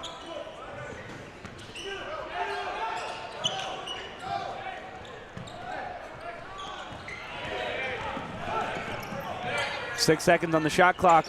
Samuelson gets it over to Gunter, and Gunter gets his pocket picked.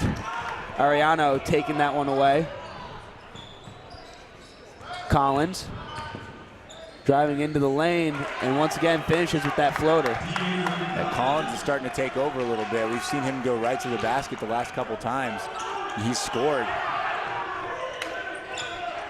And the Heidelberg bench looking for a 5-second call, and Peters asking for a timeout, and he will get it.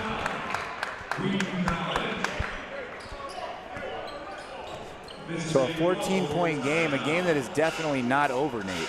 No, not even close. This is, like you mentioned at the beginning of the half, Heidelberg, a second half team. They showed that in their first round matchup against Bethel. And the Thunder have been prone in the past few seasons to giving up second half leads. Yeah, and that's something, especially in the CCIW we've seen, they go into Elmhurst. They're at Elmhurst with like I think it was an 8-point first half lead. Blew that. They had a first half lead against Augustana here last year. Blew that. And it was just time and time and time again. A frustrating season for the Thunder last season, resulting in a 5-20 record. But this is a team that has improved, I think, even despite the loss of graduating seniors and transfers. Nate, I think that they're a better team cohesively. They have an obvious scorer this year. I mean, there's good pieces here. Yeah, we were worried because obviously Michael Berg, the biggest guy on the floor for the Thunder at any point in the game. Not quite sure how they were going to replace him, but Reagan Jones is coming to his own. Jonathan Burnson, kind of the do-it-all guy. He can score at will. Guess what? Ashton Francis showing up. Yeah.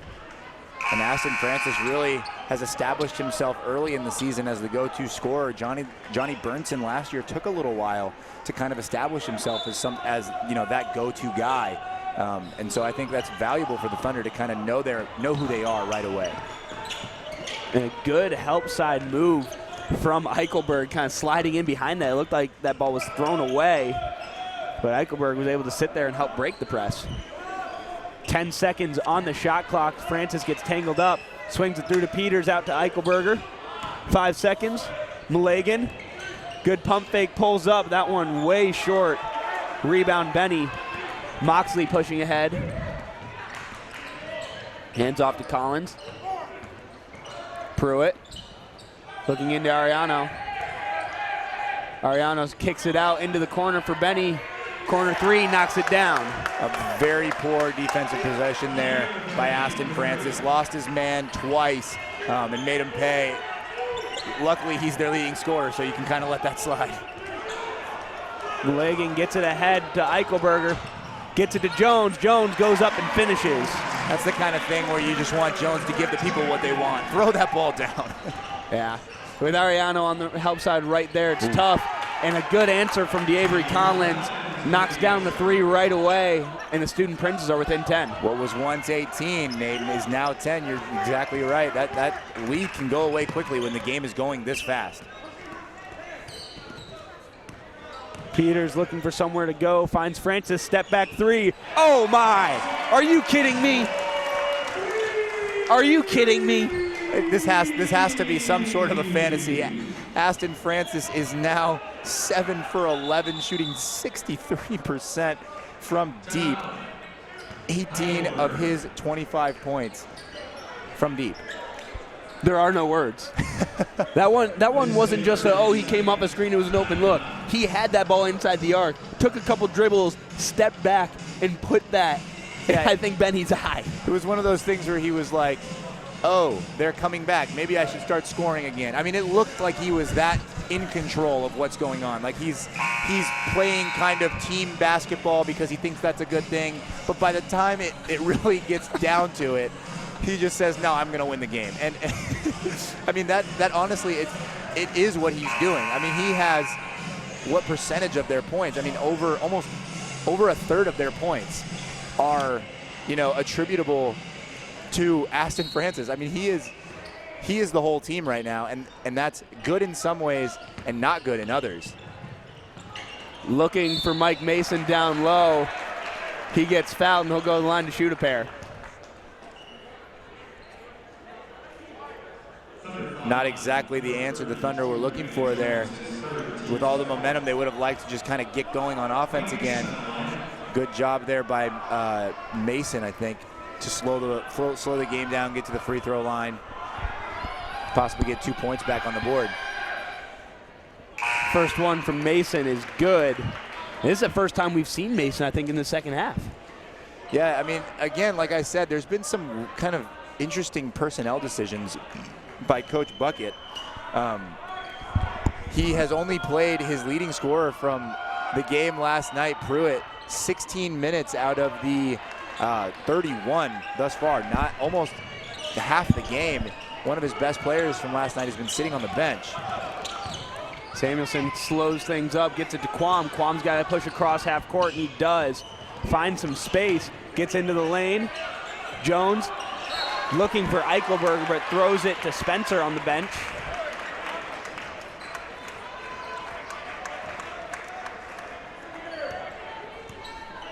And Heidelberg going the other way.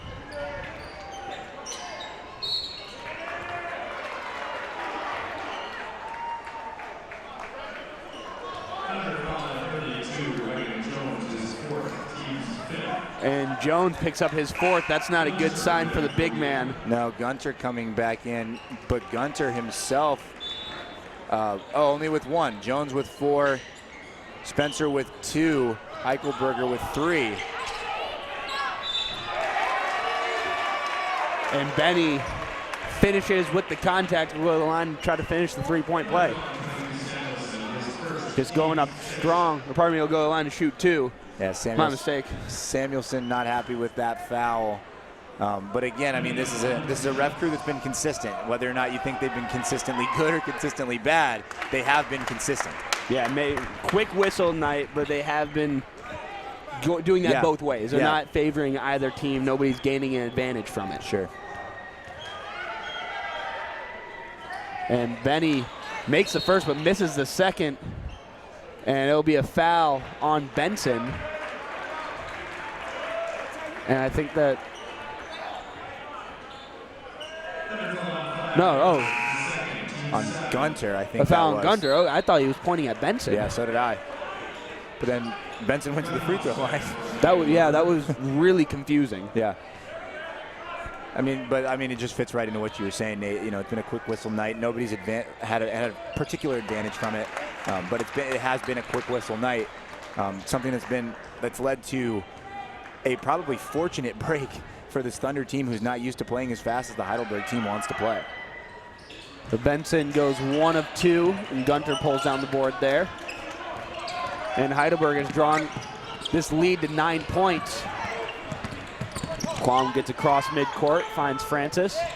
Looking down low, Eichelberg saves it to Gunter. Gunter goes up strong, gets blocked by Benson. 6'9" is Benson. Looking down low for Mason, and Mason finishes. Storming back now are the Heidelberg Student Princes. They're within 7. Francis swings it across to Samuelson. Samuelson slows down, gets it to Quam. Francis, deep 3. That one no good. Grothaus with the rebound. And if I'm Coach Schauer here, I think if they score one more bucket, I'm going to get this under control. And another 3, no good. Mason trying to pull down the rebound. Grothaus ends up with it. He gets a clean look. No good. Samuelson rebound. Good chance here for the Thunder to kind of quiet the momentum. Got to get a good shot up here. Samuelson gets it to Eichelberger. And there's going to be a foul called on Benson as Eichelberger tried to drive through the lane. Or on Grothaus. No. I keep trying to give Benson a foul. I'm sorry. It looked like it was Benson's hand that got in there. And the way Benson walked away from the play, I thought he was trying to restrain himself. And there will be penalties by free throw for the rest of the game. Both teams in the 1-and-1. Oh, with 7.5 minutes left, it's going to be a long finish, Casey. It is, but you know what? We're paid hourly. Nice. I'm here for the long haul. You guys couldn't hear that, but our producer Glenn just told us he is not, in fact, paid hourly like we are. So sorry, Glenn. Classic. Eichelberger will go to the line for his second. He makes both. Yeah, he stays. I believe he stays perfect on the night, and the Thunder shooting much, much better from the charity stripe tonight than they have thus far in the season. I'm a little bummed. I was waiting to bust out that Shaquille O'Neal free throw reference. You're not actually bummed. Don't tell me that. You're not. But it was going to be a good reference. Bust it out anyways. Why not? We're already here. Maybe a little later. If they miss another one, I'll bust it out. That's fair. Schuler working in the corner, gets blocked from behind by Francis. And Francis wants to finish it. He's calling for the ball. You know he wants to score right now. He goes up, kicks it out. Samuelson, corner 3. No good. Eichelberger goes up, loses that ball out of bounds. So it'll be Heidelberg ball. And the Heidelberg bench reacted strangely after Francis blocked Schuler. They honestly, it looked like they thought Francis mugged him, but that looked pretty clean from my perspective. From where I'm sitting. And another travel, another turnover. Casey, what's that take us to on the night? That is 29 turnovers, and I can add. For real this time. 29 for real. Wait, they added it. It's 30 now. It's 30 turnovers. I got it wrong again. 30 turnovers on the night, 15 apiece. It's just not your night, man. No, and not either of these teams' nights. It's 15 turnovers is what nobody had in mind coming into this night. Either Heidelberger or Wheaton did not want to turn the ball over 15 times, that's for sure. Peters getting trapped as Grothaus comes through, gets it away to Francis. Still a 9-point Thunder advantage. Francis drives into the lane, takes it himself. Gunter goes up, can't finish on the tip. Going the other way now is Marshall. Schuler swings it to Collins, kicked out. Grothaus for three. That one no good. Rebound Peters. And Peters rips that one away, but not before a jump ball is called. Oh no, a foul. Yeah, that shot's too open. I mean, they missed it and it worked out well for the Thunder, but you cannot let a guy get that open in this situation from the three-point line. That's the only way that they're going to get back in this game quick is hitting a couple threes, and he was wide open from deep. That's something that the Thunder defense is going to have to address. The timeout called here with 6:04 to play. Thunder clinging to a 9-point lead. They led by as many as 18 in this half. And getting some cheers from the student section. I don't know who they're trying to get attention on. And that's right, ladies and gentlemen. It's that time again. Time for the fun fact of the day by Casey Balikian. Oh, man. On this day in history, in 1863, Abraham Lincoln delivered the Gettysburg Address, declaring that. Well, no, that's the Emancipation Proclamation. Oh, come on. What did he say in the Gettysburg Address? Hey, this is your fun fact. I want to steal it. I should read it. it. I am going to put you on the spot, though. How many years ago was that? 1863. All right, let's do the math. That's going to be 100 to 1916. Then you're going to go 16 back. That's 116. And then you're going to go, what's that, 37 more. So 37 plus 116. That's going to be 154 years. Did I get that right? I think you did. Let's try on the calculator.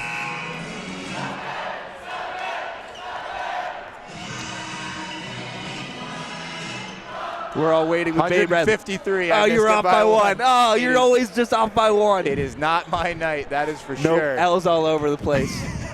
Thank you ever so much for putting me on the spot on that one. I'm going to be honest with you here, Casey. I put you on the spot hoping you were going to get it wrong. I know. Hey, hopefully it's been entertaining for the viewers. It's definitely been entertaining for me. I'm glad that we're focusing more on my math skills than on Luke Peters at the free throw line. Yeah, he knocks down his first. We want Peters to be automatic, but he goes 1 of 2. Missed free throw, Casey. This is your chance. Yeah, Shaq shot 52.6% on his career, and up until this game, the Thunder were dangerously close to shooting that on the season. They have since corrected that, shooting a pretty decent percentage from the free throw line tonight, going 75%. Yeah, that's respectable. From a team's perspective, that's about what you expect. Yeah. Thunder get the ball back. Peters with it. Drawing attention from Collins. Peters rolls away, gets it to Samuelson.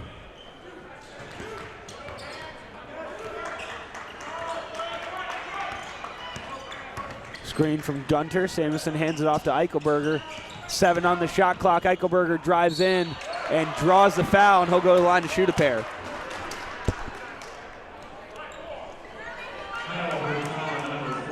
Eichelberger, good drive there, throwing his shoulder into the defender, getting the foul, going up on the shot block.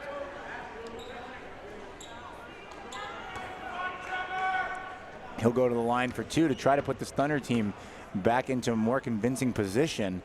But in the last, 5 minutes, it's been pretty much all Heidelberg. Yeah, I mean, ever since the Thunder got out to that 18-point lead here, it was, I want to say, 58-40.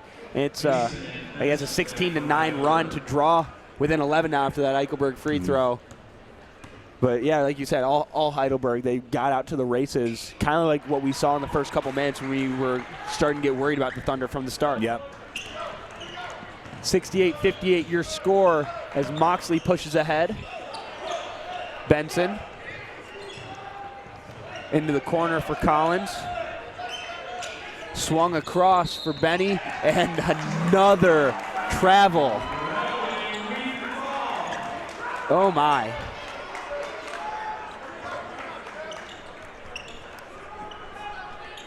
Yeah, Benny has really been struggling with that travel call. Yeah, I feel like it's been called 5 or 6 times tonight on him at least. Just kind of getting his feet going before the ball. Honestly, I bet he's got some football in his background. I played with a lot of football players in high school who had that problem, especially running backs, because that's how you start going when you're a running back. You know, you switch your feet like, you know, at the same time rather than jumping off a pivot foot when you're a running back or, you know, any kind of a receiver or anything like that. So I wouldn't be surprised to discover that Benny's got some football in his background. Step back from Francis, no good. And bodies hitting the floor all over the place. It will be a foul call. Yeah, they're going to call that on Wheaton. Yeah, Samuelson going to pick up his second of the night, and going to the line on the other end will be Mike Mason. Yeah, Samuelson and Francis have done a really good job keeping themselves out of foul trouble in this season, and that's important because those are the 2 leading scorers for this team. Francis with none on the day, Samuelson with 2. They've done a really good job keeping themselves in games.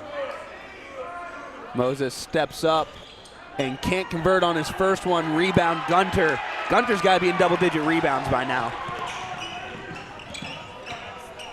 Yeah, 11 boards for the sophomore out of Texas. Kind of a coming out for him because he's seen a mixed bag of minutes in the first 2 games before tonight and getting a lot of time tonight with the foul trouble to Reagan Jones. Francis goes up, gets blocked, 5 on the shot clock. Step back 3, that one no good. And see, that's Aston Francis forcing it right there. You want to see him move the ball and be productive out of his system, not on his own. And going up the other way was Moxley, and another, I guess I wanted to give it to Gunter. He had it, but lost control at the last second, ends up with Eichelberger. Let's see Gunter just pull down 8 or 9 more, get up towards that 20 rebound mark, just cuz. As Peters drives to the lane and draws a foul, go to the line to shoot a couple. That's a very smart move by Peters, understanding the quick whistle that these refs have and just getting himself to the line. I mean, it's easy to score from the free throw line, and if they're going to call fouls, by all means. And that's 4 on Benson, going right into the body of the big man. So, Nate, we talked about the Thunder needing to be able to slow down a little bit to stay competitive in this game. That you know, the student princes were going to try to run this game into a track meet. And with 3 minutes and 56 seconds left, you know, we see they're up 12. How have they done keeping this game kind of at their own pace and not playing to the pace of the student princes? I think they've done spectacularly well. One thing I've noticed, as soon as they break the press, either Peters or Francis or Samuelson, whoever has it to bring across midcourt, they will stop right at the edge of the Thunder logo and just wait. Just sit there for a second and be like, all right, we got the hard part out of the way. Now let's get ourselves set. And that's something that I've been very impressed with, something that we were worried about, being given how young the Thunder are. Sure, and I think what's important about that too is normally when you see a team do that, you start to worry that they're not going to have enough time to run their offense and score.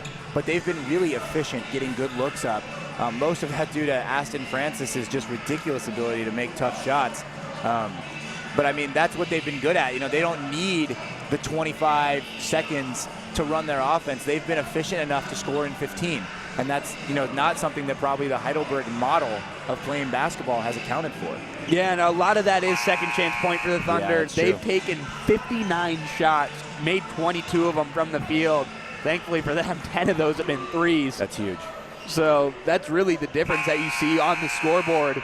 That in the student princes taking 9 less shots just because they're being pretty manhandled in the rebound category, which we really didn't see coming. Not at all. I did not see Wheaton out rebounding this team. That's exactly what they've done, winning currently by 6 rebounds in the margin. Yeah, Peters goes 0 for 2 from the line. Francis trying to get in that passing lane. Down low for Mason. Foul on Samuelson. Mason will go to the line. And I mean, that's exactly what Heidelberg wants. They want to stop the clock and get points up. At this point, the clock is the Thunder's friend, although you can't just stop playing basketball, but the clock is your friend. You know, you want to take all 25 seconds off the clock every single time, just running that thing down. And if you're the student princes, this is what you want. You want players at the free throw line. Of course, you want to convert as Mason misses the first. True. That is ideal. Mason perfect from the free throw line in their opening game, 5 for 5. And Mason, 1 of 2 in that opportunity. And Heidelberg's going to go small here as Grothaus enters the game for Mason. So that leaves Benson as the lone big man on the floor, 4 guards besides him. He's more of a Wheaton kind of big man too, tall and lanky. Yeah, 6'9", and a $190 probably. So another turnover from the Thunder. And that number just keeps elevating, and I'd put money on hearing Coach Shower say something about that in the postgame. Absolutely. Absolutely. And I mean, he's got to know too that his team has been blessed from the three-point line tonight. I mean, I think it's probably realistic that they could shoot, you know, somewhere in the high 30s as a team, but they're in the low 40s right now, and that's a very good percentage. Peters goes up and rips a rebound from Mason, gets a jump ball, and it will be Thunder ball. So Mason kind of going in and out with Grothaus offense, defense here. This is a Student Princes try to stay athletic on defense. Exactly. They're trying to make this press that much faster. And good quick passes from the Thunder as Grothaus comes ahead.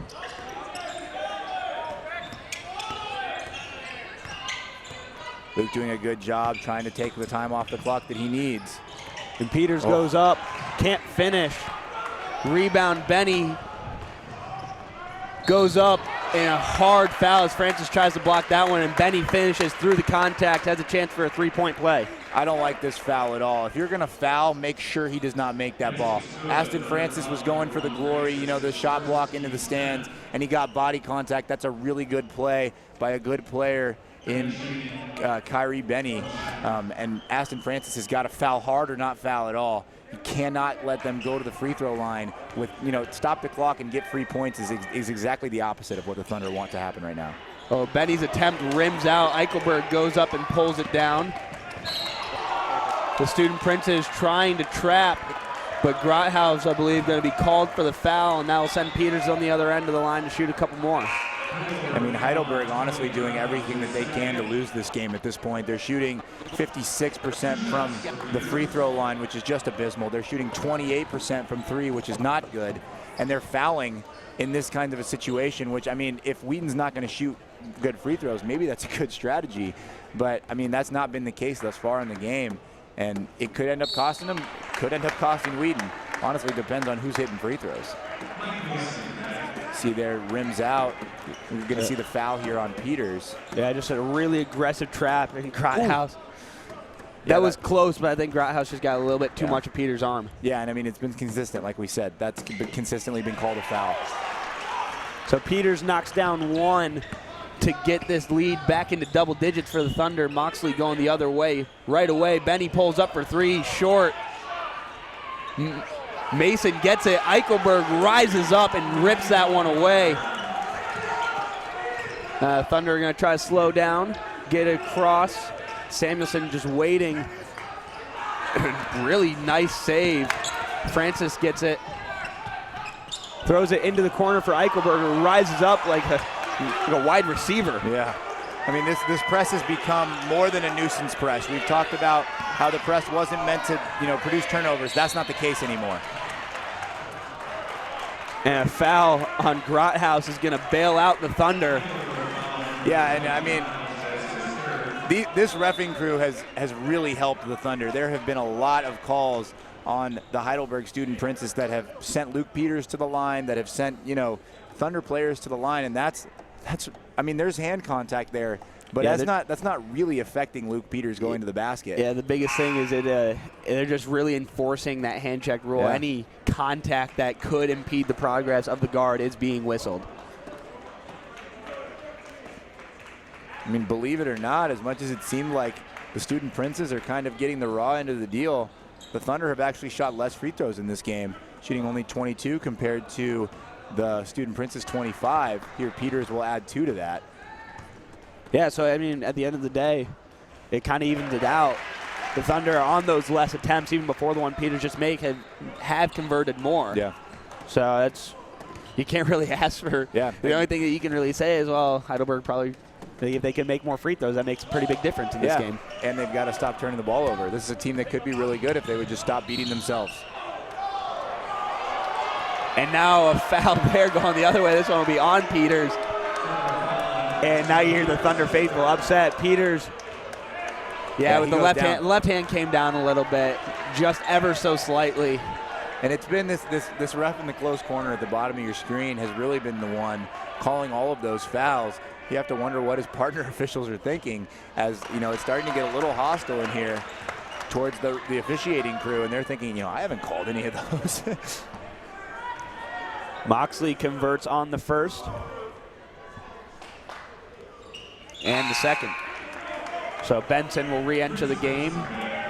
DeAvery Collins will take a seat, and they're going to use Benson's length to try to defend Samuelson on the inbounds. Gets it to Peters right away. Peters trying to break the trap. Cuts through. Fancy handling there. Dishes it to Eichelberger. Goes up. Gets blocked initially. And then will be fouled on the way down. So he'll go to the line to shoot a pair. I mean, I think if you're going to call a foul, you call it there. And he calls it right there. Yeah. I mean, there's a lot of bodies around. It's tough to see, obviously, from our angle. But sure. Something that is surprising to me more so than even the foul calls is, Myron Pruitt scored 22 points for the Student Princes last night, and I don't know anything about this team and how they normally play and what their personnel typically is, but he's a starter that's played 18 minutes in this game. And he was one of their leading scorers last night. I mean, that's something significant. Something's going on there. Even if he is in foul trouble, which he has 3, now's the time. If you're trying to get one of your best players in the game, now's the time to put him in. Yeah, I'm looking over at the bench. He's sitting kind of front middle of the bench. Yeah. From what I can see, just not getting that nod. So an interesting coaching decision there. Probably more behind it than we're able to know. Eichelberger knocks it down. Moxley going the other way, and he throws that one away. It'll be Thunder ball.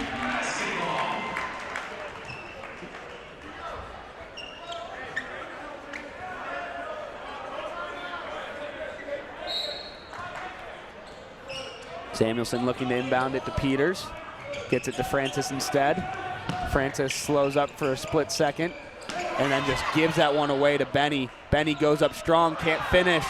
Rebound, Benny, and then goes up and finishes through some contact with no call. Peters looking for somewhere to go with it, just has to call a timeout. Minute 45 to play, Thunder lead by 9. And anybody who's a fan of college basketball knows that this game is anything but over. Last year, given it was March Madness, but Texas A&M coming back from a 14-point deficit, and I believe it was something like 40 seconds. Yeah, destroyed my bracket. Thanks for that one. This game is anything but over, and what's interesting is Coach Bucket here has busted out a completely new type of press that the Thunder weren't ready for. He's been running what's called a run and jump all game, which is basically there's one man on the ball handler, and then another guy kind of decides when he goes and double teams that. He doesn't have to, but when he does, everyone else adjusts. This is what's called a diamond press, what they're running now. They're trapping the first guy that gets the ball, and everybody else is adjusting. The goal is to take every pass except for the one back under the basket away, and then just keep going like that until you can get a steal or until you get a 10-second call. And on that last play, you saw that Marshall, I believe it was able to get the steal. Or no, it was Benny. Benny was able to get the steal on that reversal pass, and that's exactly what Coach Bucket is looking for. Steals. At this point in the game, he wants steals. Yeah, they need steals underneath their own basket, quick buckets. Yeah. That's the only thing that's really going to save them now. They keep fouling. The Thunder have been converting enough of their free throws to make it, just keep them ahead, really. Still not good, mind you. No. But enough. 69% for the Thunder as opposed to 59% for the Student Princes. Peters going to push ahead here. Hesitation move. Swings it forward to Eichelberger. And a foul on Moxley. Couldn't get set. If he got there a half second earlier and set, that's going to be an offensive foul every day. Sure, and if he was ready for that, that could have been a huge blow. I mean, they could have been called anyway, honestly. But, Yeah, he was a little late to the ball. Sure. Eichelberger was turning before he got there. 2 coming from Eichelberger. He knocks down the first. the sophomore from Maitland, Florida, having himself a day. Second on the way, that one no good. Gunter trying to tip that one away, but Mason pulls it down.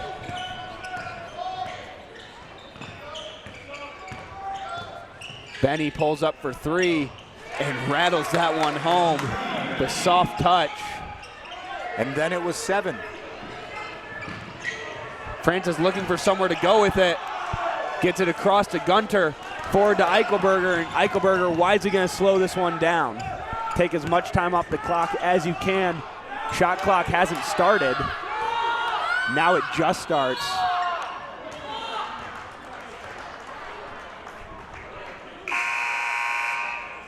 Yeah, and a lot went wrong there for the Heidelberg Student Princes. They thought they should have gotten a 5-second call. The shot clock never started. I mean, that's very unfortunate if you're the Heidelberg Student Princes trying to mount a comeback and you're doing it, and something like that happens where you get another foul, yet another foul called on you, and don't even get the benefit of, you know, the consideration of a 5-second call on the other end. So conversation now between a couple of referees as we see, I believe it's Pruitt getting ready to check back into this game. Yeah, again, interesting that he hasn't been in this game. I wonder what... Yeah, now in the last minute. Yeah, what the kind of thinking is there.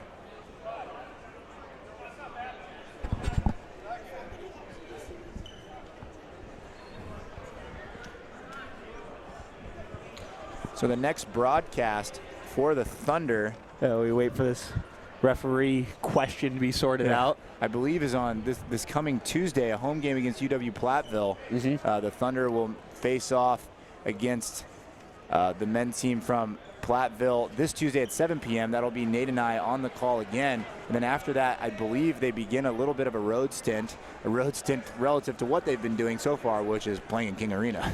Yeah, I mean, every game so far in King Arena, they had Benedictine open the season, then the Lee Fund Classic here that we're finishing up tonight. Thunder looking to take that one, to take home the hardware there for the second consecutive year. And I believe if they win tonight, it will be the 8th or 9th time in the last 10 years. Yeah, and I mean, this is a tournament that, as you kind of saw last night in your interview with Coach, is something that's pretty special to this team, you know, to honor Lee Fund. By playing here in this tournament every year, they always get good teams coming into King Arena to participate. And I don't know if it's been announced on the air yet, but there's a seat on the edge of the bench that we're sitting on dedicated to Coach Fund. Nobody is allowed to sit in that seat, no, you know, coaches or anybody, and that is in lieu of where he normally sat. You see it there on the bottom right hand of your screen. That is where Coach Fund would have been sitting. He passed actually this last summer and went to be with the Lord. But again, an excellent basketball coach, an excellent baseball coach, a real legend here at Wheaton College was Lee Fund. Yeah, not only with this tournament, has the practice gym here in the SRC named in his honor, the stadium where baseball plays. In his honor, his number 17 retired for him. He was able to be at that ceremony where they dedicated the stadium and dedicated his number last season. So that was very cool that he was able to have that memory. Yeah, and you were on the call that game, and I played in that game. It was just a special moment to be there with somebody who's done that much for Wheaton as a school and for its students and for the people whose lives he's influenced. It was really, really cool to get to see him be there and see just a little bit of appreciation for and that's what Coach Schauer talked about last night in the interview with that. And I'm glad he did that. He every year in this tournament he makes it a point to say something about Coach Fund, but I'm glad that he put more emphasis on it by kind of highlighting and saying, Nate, I'm not going to answer your question here. I'm going to talk about this. So I really appreciate that about Coach. Absolutely. Finally Samuelson knocks down his pair of free throws. They figured out whatever they need to figure out over at the scorer's table. Kicked out to Collins for three. No good. Rebound Samuelson. And he will be fouled right away, and he'll go to the line to shoot another pair. Yeah, now it'll just come down to free throws. And, you know, the thing that's really kind of won the Thunder the game is just rebounding. There's been no second chance opportunities. Somebody has always come up with, you know, the big rebound. And that is evidenced by, you know, the second chance points. The Thunder are winning in that category. And that's huge for them to be able to control the boards against a team that's bigger, stronger, and more athletic. Samuelson knocks down his first. And yeah, that's something that we haven't really seen a whole lot in these past couple years from the Thunder. They haven't been good on the defensive glass. They've been giving up a ton of second chance points. We saw it a little bit against Benedictine, less so against Luther, and not at all tonight, really. Samuelson goes 2 of 2. Gunter swats Moxley. Ball saved back in by Eichelberger to keep the clock running. Schuler throws it to Benny up top for 3. Nothing doing there from Benny. It'll be Thunder ball up 11. And this is more of the offensive production that we want to see. We were talking about this last night. This is a Thunder team that needs to be right around 75, 80 points every night to be competitive in the CCIW, which was rated by D3Hoops.com as the top men's basketball conference in the nation. And we're seeing that tonight. 77 points. Probably going to get at least a few more as Aston Francis turns that ball over. The Heidelberg student Prince is unable to do anything with it. Samuelson pushing ahead, gets it across, has numbers, slows down. We'll drop it back to Francis. About a 6-second differential on the shot clock and game clock. So the Thunder is probably going to get one more look at it. Francis gets fouled and he'll go to the line to shoot a pair. Give chances to boost, Francis a chance to boost his average a little bit there, as this game is pretty much over. A well-played game by both teams probably isn't something that I can say. A lot of turnovers in this game, some pretty sloppy play, but a win's a win. The Thunder are going to come out on top, and that's what Coach Schauer wants to see, is that his team can battle in an unconventional game, like you said, produce some offense, and come out on top. Francis goes 2 of 2 on the line. 15 seconds to play. Heidelberg, don't expect them to just lay down as Collins puts up a 3 and knocks it down. Inbound to Francis, and they barely have to get it across half court. Peters will take it across and just kind of hang out there. Swing it over. That'll do it. Time runs out. Your final score from King Arena. The Wheaton Thunder 79, the Heidelberg Student Princes 69. I believe this is the first time we've seen this Thunder men's basketball team above 500 in 2 years. Yeah. I mean, it's good for them to win this Leaf Fund tournament every year. It's something they put on, something they want to win. But like we said, good teams come to this tournament, and it's a tough thing to do to start the season out with 2 wins like they've done, especially with Benedictine and Heidelberg, 2 teams that you've played. But make no mistake, the Thunder schedule gets tougher from here, and we're going to see how they respond to that tough schedule. There'll be a trophy presentation coming up. We're not going to cover that here on WTSN. We're waiting to see if Coach Schauer wants to come over for an interview, but otherwise we'll probably just say goodnight, and we'll see you guys on Tuesday. And Coach Schauer will come over and join us, so I will take him right in front of the scorer's table. Over here, congratulations on another win. Kind of an awkward, grinded out, ugly game tonight, but you guys were able to overcome that and still battle through. I'm going to be a little emotional. I don't know that it's easy to express how much this particular tournament meant to a lot of us who knew Coach. And I didn't want to put that pressure on our team.